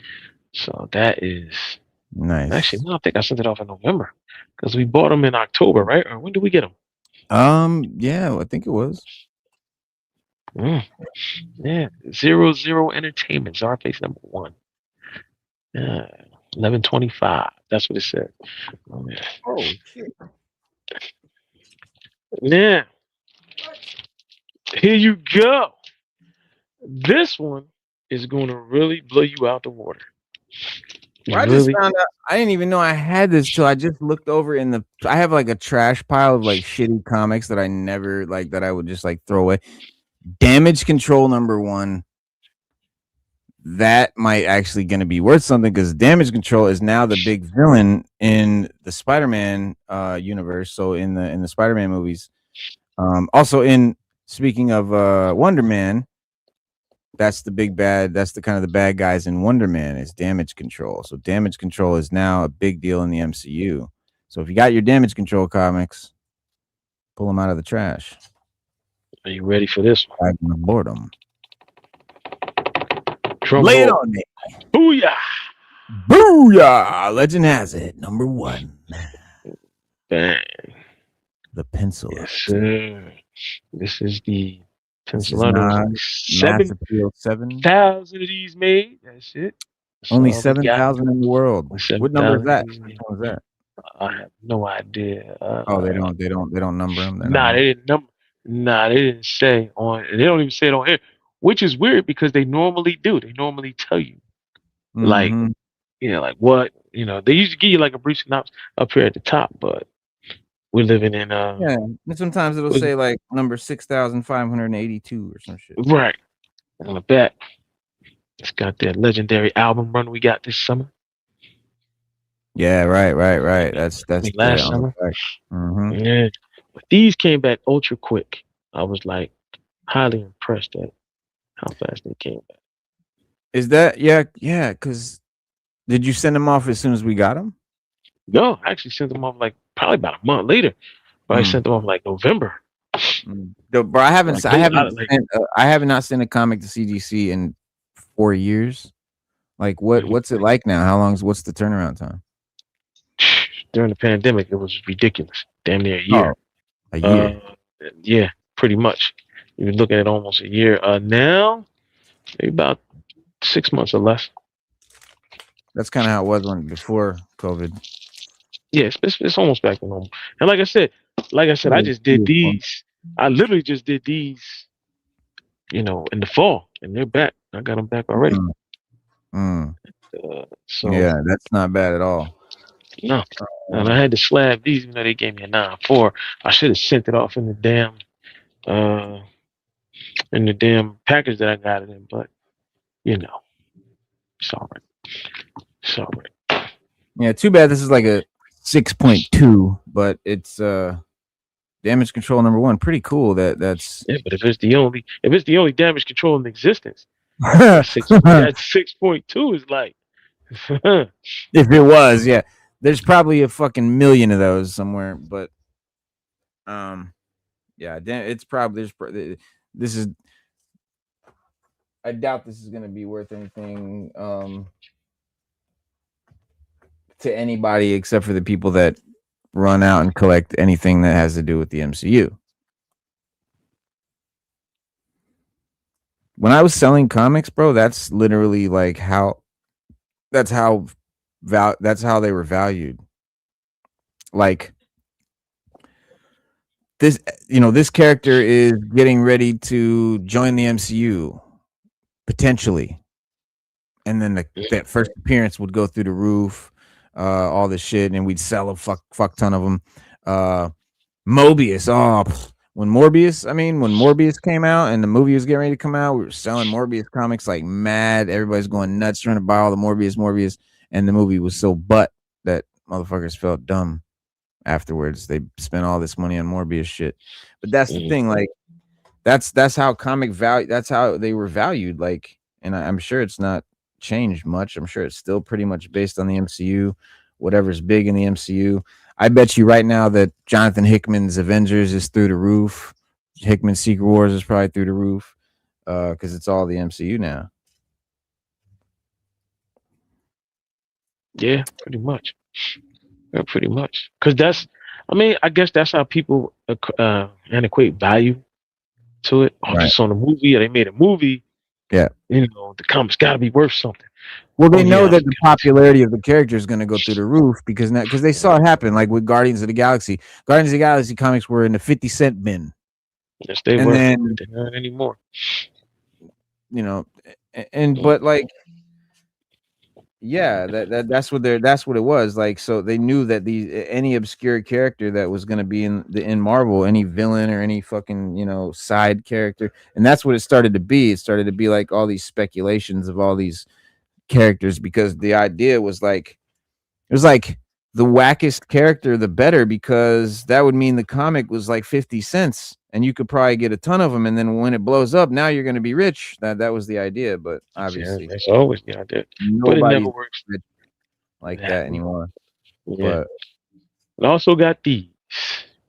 What'd you get? Peg free foot stands. Gonna try them out, see how they work, and if they work as well as I saw them work on Sir Dork. Shout out to Sir Dork.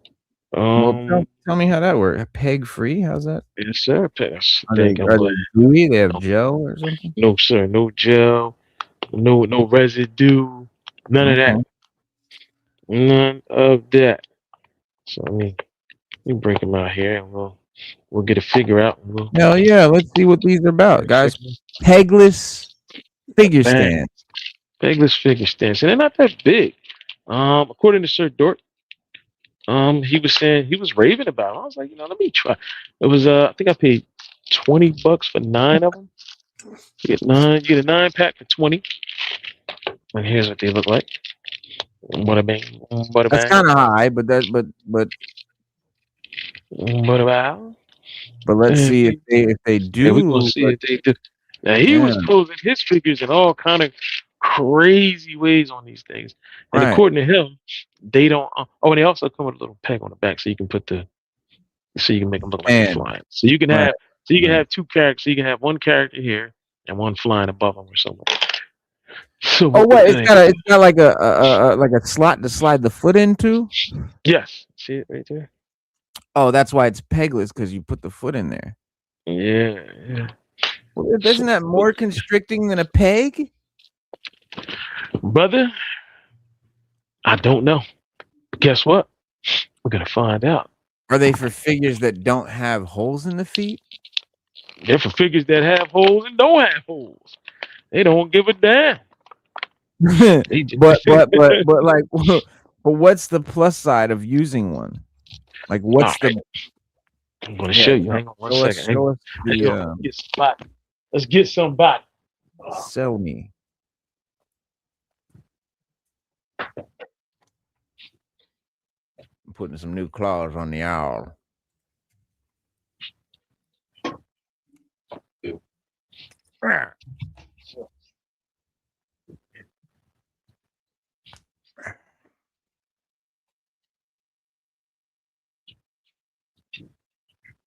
I like that.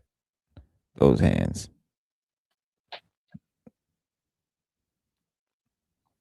You got. So here we have a Marvel Legends. But this character is particularly hard to stand, and that's why I picked it, because she's got the small ankles, big old head. That's why she built like a black woman. She got a black woman, and she got African American woman hair. She thick. You know what I mean? She thick in the back to make you want to bite her back. You know what I mean? So trying to stand on this is almost a nightmare. So this is what I get. I won't stand on this. It's here for you guys to see. You see the dude. You see the dude just goes down.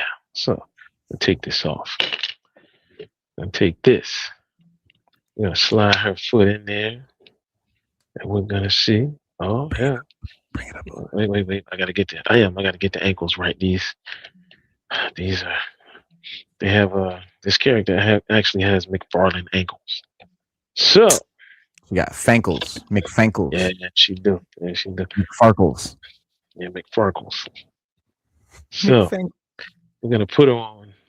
I got her on one leg. Let me get the camera right where she's on 1 foot standing. Okay. Booyah. So I got to stand it on 1 foot. Right. And it's working. It's working. It's doing its thing. It's doing what it actually says it does. I'm confused at why that's different than if she had a peg in her foot. I don't know. It's sort of like, you know what? It's sort of like microwaves and non-dairy creamer. Nobody knows exactly how it works. But right. I'm getting a better stand out of her like this than I got out of the pegs. Okay. So it's more like it's more sturdy. It's more sturdy. Okay. Right. It's more sturdy for me. Like, you know, it's more of a sturdy. Yeah, that makes sense. It's more of a sturdy. I'm a poser. I'm gonna put her in. Plug them in there. And I bet, yeah, like some, because I mean, there's definitely, because there's figures that the pegs they don't work. The pegs are too, the holes and got stretched out or something, man. Or they don't have holes, or the holes in the wrong spot. Maybe sometimes idiots put the holes up towards the toe for some reason. Yeah. Now I did order some peg ones, the ones with the pegs, because they have pegs and they have pegless. So I got a set of pegless ones coming out. We'll debut those on here when they come. I'm gonna send you some pegless ones. But I mean, if you look right here,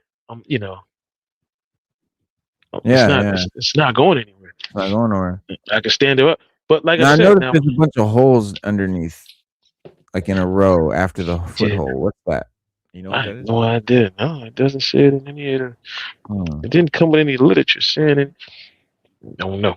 Maybe it's to put. You can put the pegs in them or something. I don't know. Did they come with stands to make them fly, or it's just the base? Right here. It does. Back. Oh wow. Yeah, you can order those separate. And so. Oh no. Okay, so they don't come with the stand part. It just. No, or you can fit. I think you can fit a stand part on there. Yeah. I seen one guy. I seen he had them with the bar, and he had one over top flying, and he had the other one down here. So you can actually put 2 figures on here if you want.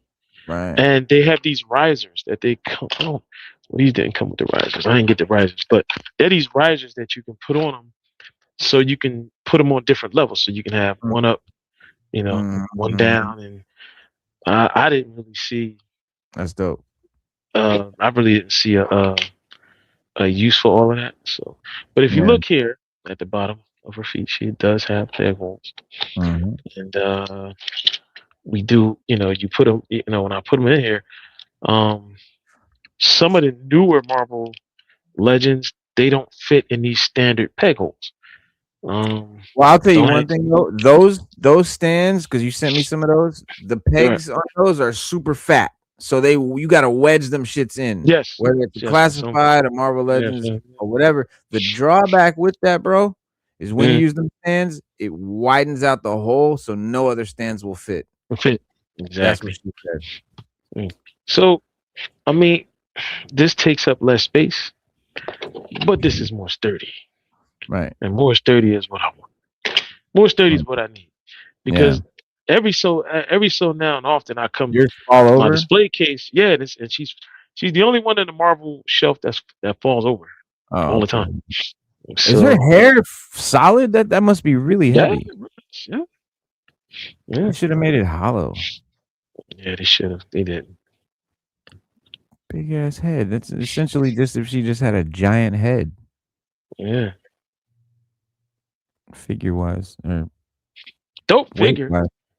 Yeah, I like it. I like the design. But I'll have her standing up. Like right now, she's standing perfectly on the pegs. But I'll come back tomorrow morning. She'll be like this. So or this way. It just over and shit. Yeah, and I got a couple figures, and all the figures I got that do that are going to get one of these because I need them to have it. Because, and you can even you can even pose. Like if I want to show her doing like a hold on. So I want to show her doing like a. Let me switch the camera. Make it even better. I'm so sorry. Dang.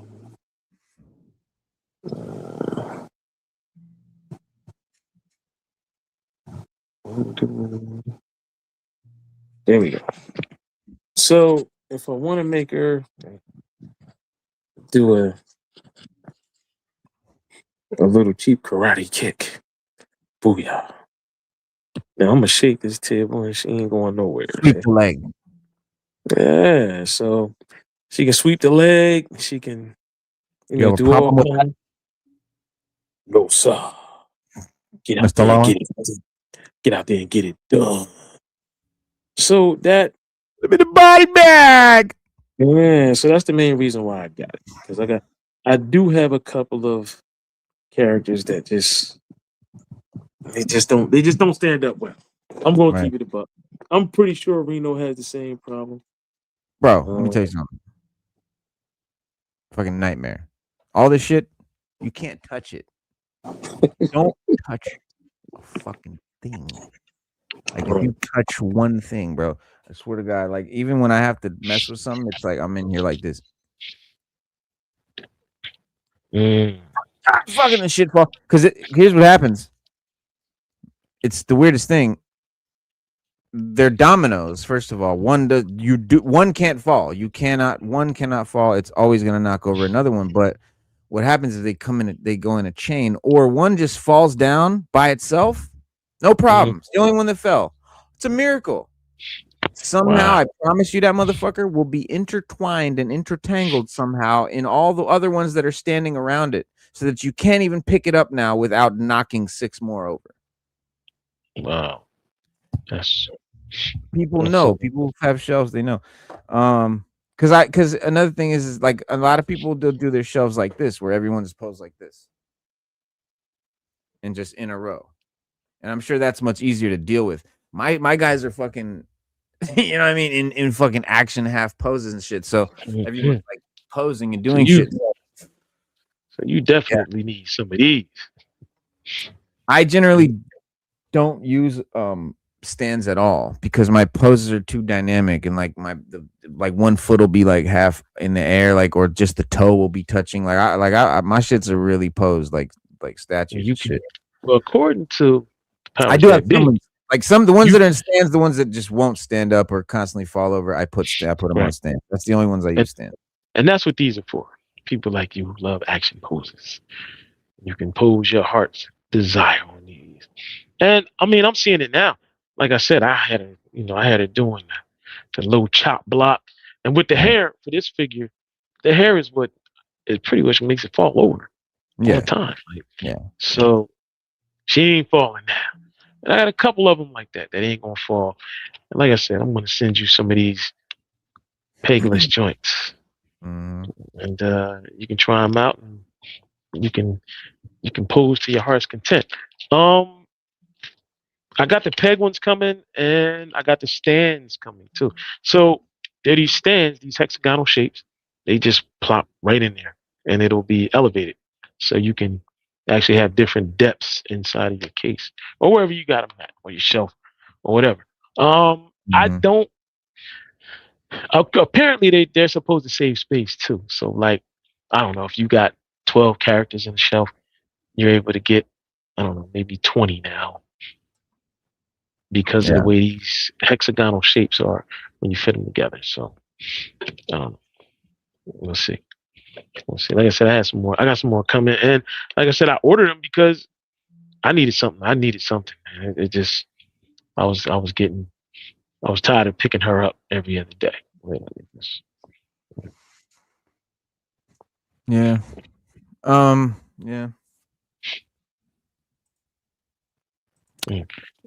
These little holes, these little pegs. I don't know what these little holes are. Sorry. Yeah, I don't know what those are. I was trying so to get to get back to the Michael Jackson thing, the biopic. What did you think of it? Did you think that trailer looked good? Yeah, I liked it. When I first seen it, I was like, yo, I like I'm not like watching. I'm be honest with you, Reno. I don't like watching movies like that. Like you know what I mean? Not from somebody from my generation, like Michael Jackson, or if they did Luther Vandross. And if they do make them, they got to be good. I watch somebody from the 70s. Nah, like I watch it from the 70s, the 60s, the 50s. You like I it to be seeing, about people that you didn't witness yourself. right? Exactly. So like when you Why? like when they do the new edition Because you can be buyouts, I fooled. don't like them. Yeah, Yeah. And I lived through it. Like I'm gonna keep it a buck. I'm with Ghost and Ray. The Wu-Tang saga, I wasn't really feeling it because I lived it. You know, like.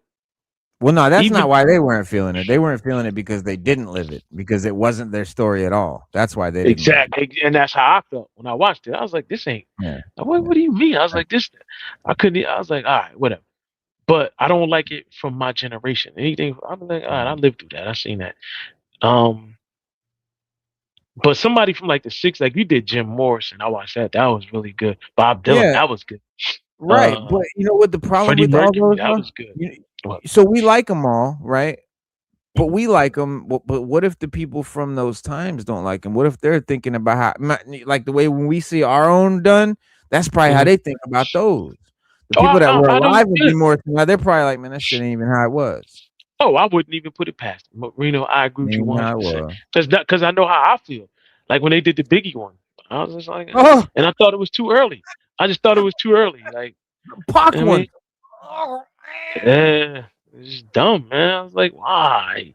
Why? Yeah, like, why? That was horrendous.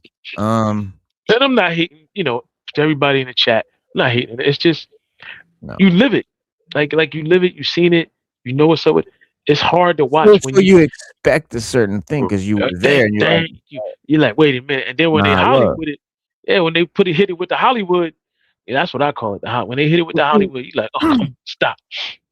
The reason I'm thinking Michael can work though is because he was doing shit before I was born. He was doing shit in the 70s and probably in the 60s, wasn't he? He was a little boy in the 60s, but he was still dancing and singing. Yeah. Oh yeah, bro. He had fucking rings on every finger, fucking pimp hat. Bro, he was more pimp as a little kid than he ever was, bro. And he was doing a robot. He was doing a robot everywhere he went. He was knocking the robot down. He was pop locking. He was pop locking. And Mike was doing the pop locking. Hey, Mike could pop lock. Mike could dance. He could dance. Man, he was pop locking, doing the robot. He was rocking it, bro. He was knocking it out. My era, bro, is Off the Wall, bro. Off the Wall is my favorite Michael album. I think that's everybody's favorite Michael album. I think it's Thriller. Everyone's is Thriller. I think it's everybody. Thriller is everybody's fucking out. Yeah, it's the most popular one. But I love Off the Wall, bro. I think the real fans love Off the Wall. The real music people. Let's keep it a buck. You said that, and the people and the real soul, the people with soul, they like that. They like that Off the Wall. Because Off the Wall, I think every song on the album was a damn hit. Every song is a banger, bro. Yeah. Off the Wall was like, he was like, damn, can anybody stop him? Like anybody stop him? Like he's possessed. Like, damn. What the hell? Well, yeah. Well, so the dialogue is silted and just derivative.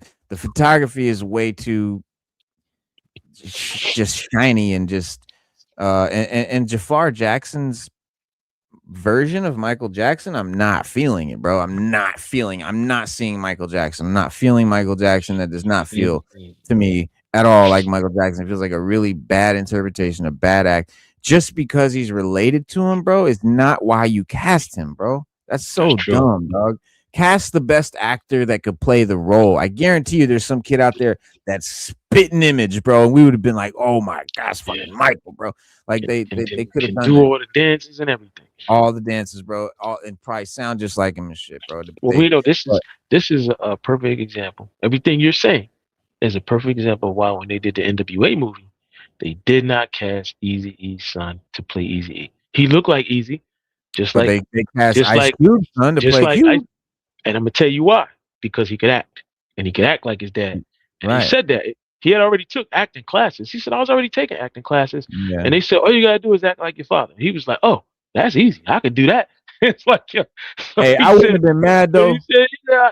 But he did say he had to watch some older videos and some older like stuff, just to try to get more like he was back then. than he is now. But they said they wanted to cast Eazy-E's son so bad to play Eazy-E, but it just couldn't happen because one, he couldn't act, and two, he just couldn't. He just wasn't believable as That's why they should Eazy-E. have cast him, dog. That's why they should have cast him, bro. I think it would have been really cool if they cast his son because he couldn't act on some shit like because Eazy-E couldn't rap, not a lick. No, and he said he couldn't. Not a lick. But we know Eazy had a ghostwriter, and we know Eazy couldn't. He wasn't Eazy ashamed said of he it. couldn't rap. No, he wasn't at all. Not only have a ghostwriter, he couldn't even spit the verses. He had to be punched in every line. Dre would punch.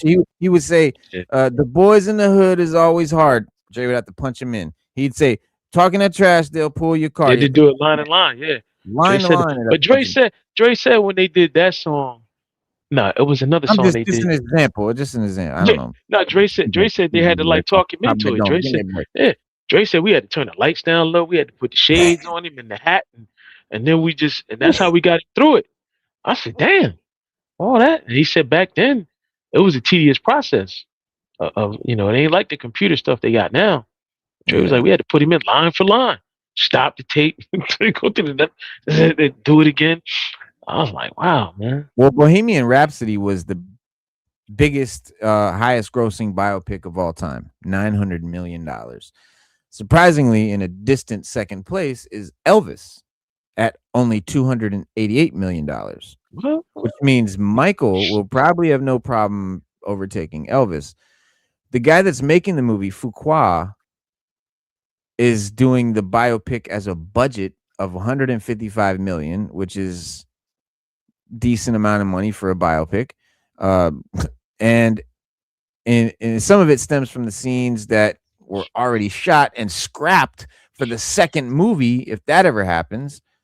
So another potential hiccup surrounding the project is the filmmaker Fuqua himself. He's not really proven, at least to me, that he's really worthy enough to handle the Michael.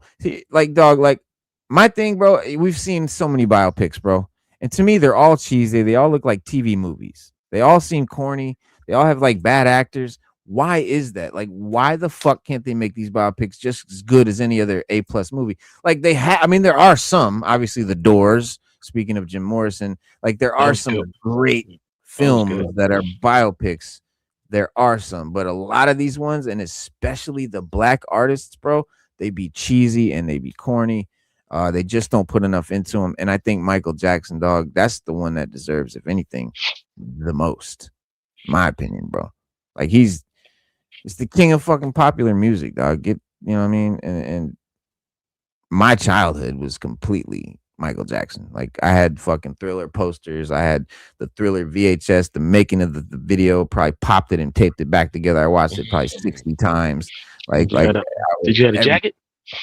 Did I? What? I don't think there was any. I had a Michael Jackson jacket. I'm not gonna lie. I think everybody had Michael Jackson. I was a little kid. I was really little kid. Yeah. You were either a little kid or a teenager when Mike came out. From my generation, I wasn't a teenager. When I was a teenager, that was after the black and white phase. When I was a teenager. I see. When he dropped Off the Wall, I was not. Peter, what year did Michael Jackson's Off the Wall come out? That was 78. I was young. 78. I was young when Off the Wall came out. Yeah, I think Off the Wall was 79 or 80. And then Thriller. Michael Jackson's Off the Wall was released in 1979. 1979. Year I was born. I was about seven then. Yeah, about 7. Right. Yeah, so I know I was little. Yeah, I was little when that came out. But I remember it. I remember singing and dancing, and I remember. Ask him when Thriller came out. Like 85. What year did Thriller come out? Or 83. Thriller came out in 1982.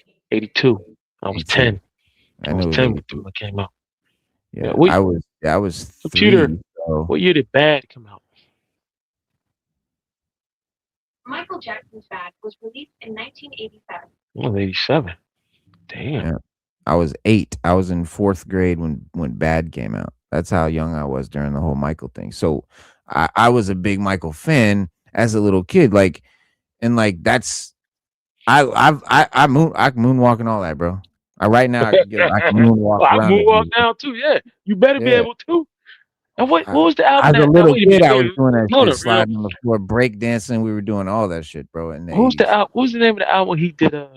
At the rec center, me and was my that cousins, History? all the friends. I was the little kid out there in the Michael Jackson jacket, fucking breaking the shit, huh? What album did he come out with? Remember the Times and all that. That was in the That was on that. Yeah, that was on Dangerous. I think yeah, that's on Dangerous. Yeah, that's on Dangerous. Is that Dangerous? Yeah. Remember the Times, Black and White. What album did the song Black and White and Remember the Times was on? Dangerous is the album. Dangerous, yeah. I know my Michael Jackson. What year did it release? 90, 91. Released in 1991. 91. I know my shit, dog. I know what album did he come out with after that? Probably was History. I fell off. That's when I pretty much. Yep. History was 95. Oh. And what album did he come out with after that? I don't think he had one. I don't know. No, he did. Yeah, he did. Invincible. 2001. Yeah. Thank you. Invincible had some cuts on it. Invincible had some fucking cuts on it. Yeah, cause yeah. Mike got some hits, man. Mike is probably the most successful artist I've ever seen. Most iconic fucking artist on the planet in history. Yeah. I don't care what shit. All the other bullshit aside, he still is that. Like, you can't take it away.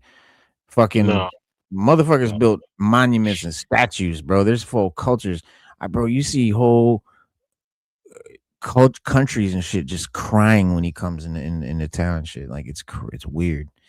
But yeah, so Farquhar, Antoine Farquhar. You may recognize the name. No, Antoine Farquhar, filmmaker. No, well, he made Training Day and he made Shooter, which was both, I thought, really decent movies, but decent mostly because of shit in spite of the filmmaker. I think Training Day was great because of Denzel and Hawk. Shooter was great just because of the story, the novel it was based on, and Mark Wahlberg, and the way it just was super action-packed and dynamic and cool. But Fuqua and screenwriter John Logan were forced to completely rethink the movie called Michael after a rights dispute involving one of his former molestation accusers. Here we go with that. Right. They want money. Here we go with that. Yeah, they want money, of course, because it came out that it was proven that some of the molesters or some of the accusers were completely fabricating shit for money. I believe all of them, man. I'm gonna keep it a buck. I mean, I know people would disagree with it, but I don't think Mike, man. Come on, man. We talking about Michael Jackson here, man. I keep it a buck, bro. I don't think so, dog. Like, honestly, dog, it's not because I was a fan of him. Because I went through a phase where I was like, oh, fuck that, he's a pedo. Fuck that, oh, that's crazy. But like, the more I said it, like, it just didn't resonate. And I'm like, I need hardcore proof. I'm sorry. Then when I saw the interview with Martin and Bashir, when Bashir sat down and tried to make him seem the worst that he could, I saw that Michael really was just some weird fucking guy. He's just fucking so weird and innocent. Like, listen, we can't understand wanting to hang out with little kids. We can't get that. But in his mind, just imagine he's like a mentally ill, stunted person that just thinks he's a little kid. And he literally innocently wants to hang out and play with kids as a little kid, as one of the little kids, not on no sexual shit. But as an adult, as our adult minds, all we can fathom why any adult would want to hang out with little kids must be some pedo shit. That's all we can imagine. We can't imagine really being a child in our minds. Like, and this man lives in a fucking Ferris wheel, bro. He has a fucking giraffe and a monkey and a fucking Ferris wheel in his yard. He got a whole amusement park in his train that he rides in. His house is called Neverland. Come on, Neverland is who? Peter Pan? Never grows up. Never grows up. Never grows up. So I'm down with Mike, man. Like I said, you gotta give me hardcore evidence and I'll believe it. But until then, nobody's story ever collaborated to anything believable. Yeah, I'm not. So Yeah, exactly. I'm not saying I that's how I wouldn't look believe at it. it. I'm not Yeah. saying I can't believe it or nothing. I'm just saying I haven't seen proof yet, and everything I've seen has been Not nothing. shaky as fuck. Yeah, the real And shaky, his, nothing hardcore. yeah, But if you show it to me, I'm down. I'll be the first. I'll be the first one in line. But until then, I'm good. But with that, Reno, I gotta go. I gotta they get out of killed here. Mike, man. Yeah, Yeah, I bro. know he did. Well, because Mike, Mike owned 95% of Oh, Sony Music Sony, when he bro. died. Yeah. Yeah, he owned 95% of Sony. And we all know in the music industry, okay, you for your catalog. We know that. That's been proven. Well, before you go, milestone reached by the Kendrick and the Cole, the Coles and Kendricks, the Kendrick and the Cole, the Kendrick and the Cole. Where is he at? Kendrick has beaten Jay-Z. He beat Jay-Z. What do I mean? Well, Oh yeah, Kendrick Lamar makes history as the rapper with the most Grammy awards. He now has 27 Grammy awards, breaking Jay-Z's record of 25. K-Dot won 5 Grammys today. Let's see. Best rap album, best melodic rap performance, best rap song, best rap performance, record of the year. God damn, bro. Can you imagine, bro? As a fucking writer, as an artist, imagine winning the Grammys for those categories. But I'm gonna keep it a buck. That's good music. Kendrick put out some good music. Drake was putting out the bull crap music. And even with the battle, I don't even know how you thought it was close. You can't even compare the two. Well, Kendrick Lamar is a way better rapper than Drake. And out of the two, he's way more creative. He's way more creative. Oh yeah. When he wrote the album, when Kendrick dropped that album, damn, if you listen to the album forward to back, it talks about a kid that goes from rags to riches and makes it in the music industry. If you play the album from back to forward, the last track to the first track, it's a tragedy. It talks about how the kid didn't make it, wound up getting killed. That's genius, bro. Like that's art. Like that's art. Like, come on, man, that's creative as hell. And if you didn't listen to Damn, go listen to it because it's a damn good album. Yep. Damn, motherfuckers are hating on the album. Yeah, come on, man. On J. Cole's joint? Yep. So J. Cole's dropping, and I don't know why, because I guess they're immature as fuck. Because honestly, I don't even, people are like, how's Cole gonna come out now talking like he was awfully quiet during the whole beef between the big three? There was no big three. No one came for Cole. It was between Kendrick and Drake, and Cole wisely sat it out and let them take care of each other, and they just sweep up the fucking dust.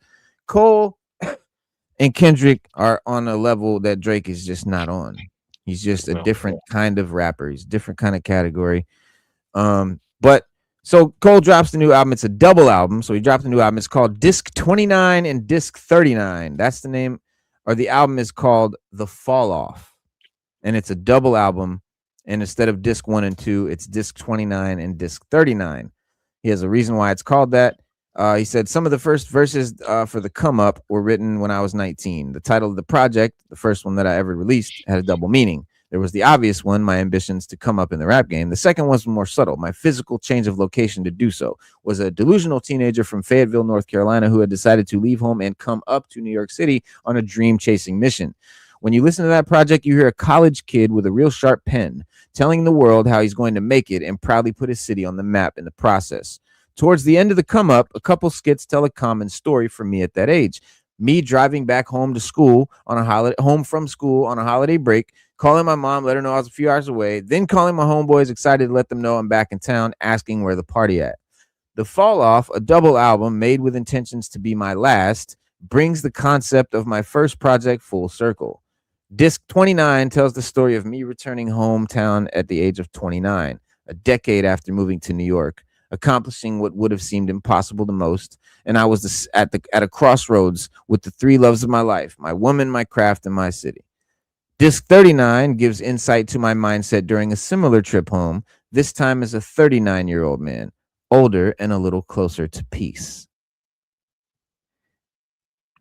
Well, I'm down to listen to it, and I'll check it out. I'm definitely going to check it out. I mean, well, with that, I got 20 tracks. Yeah, with that, we wrap it up. We call it a night. But yes, sir, guys, that was Toys, Comics, and Hip Hop. Check it out. Sixth Element. We do this every Saturday and Wednesday at 7 p.m. Eastern Standard Time.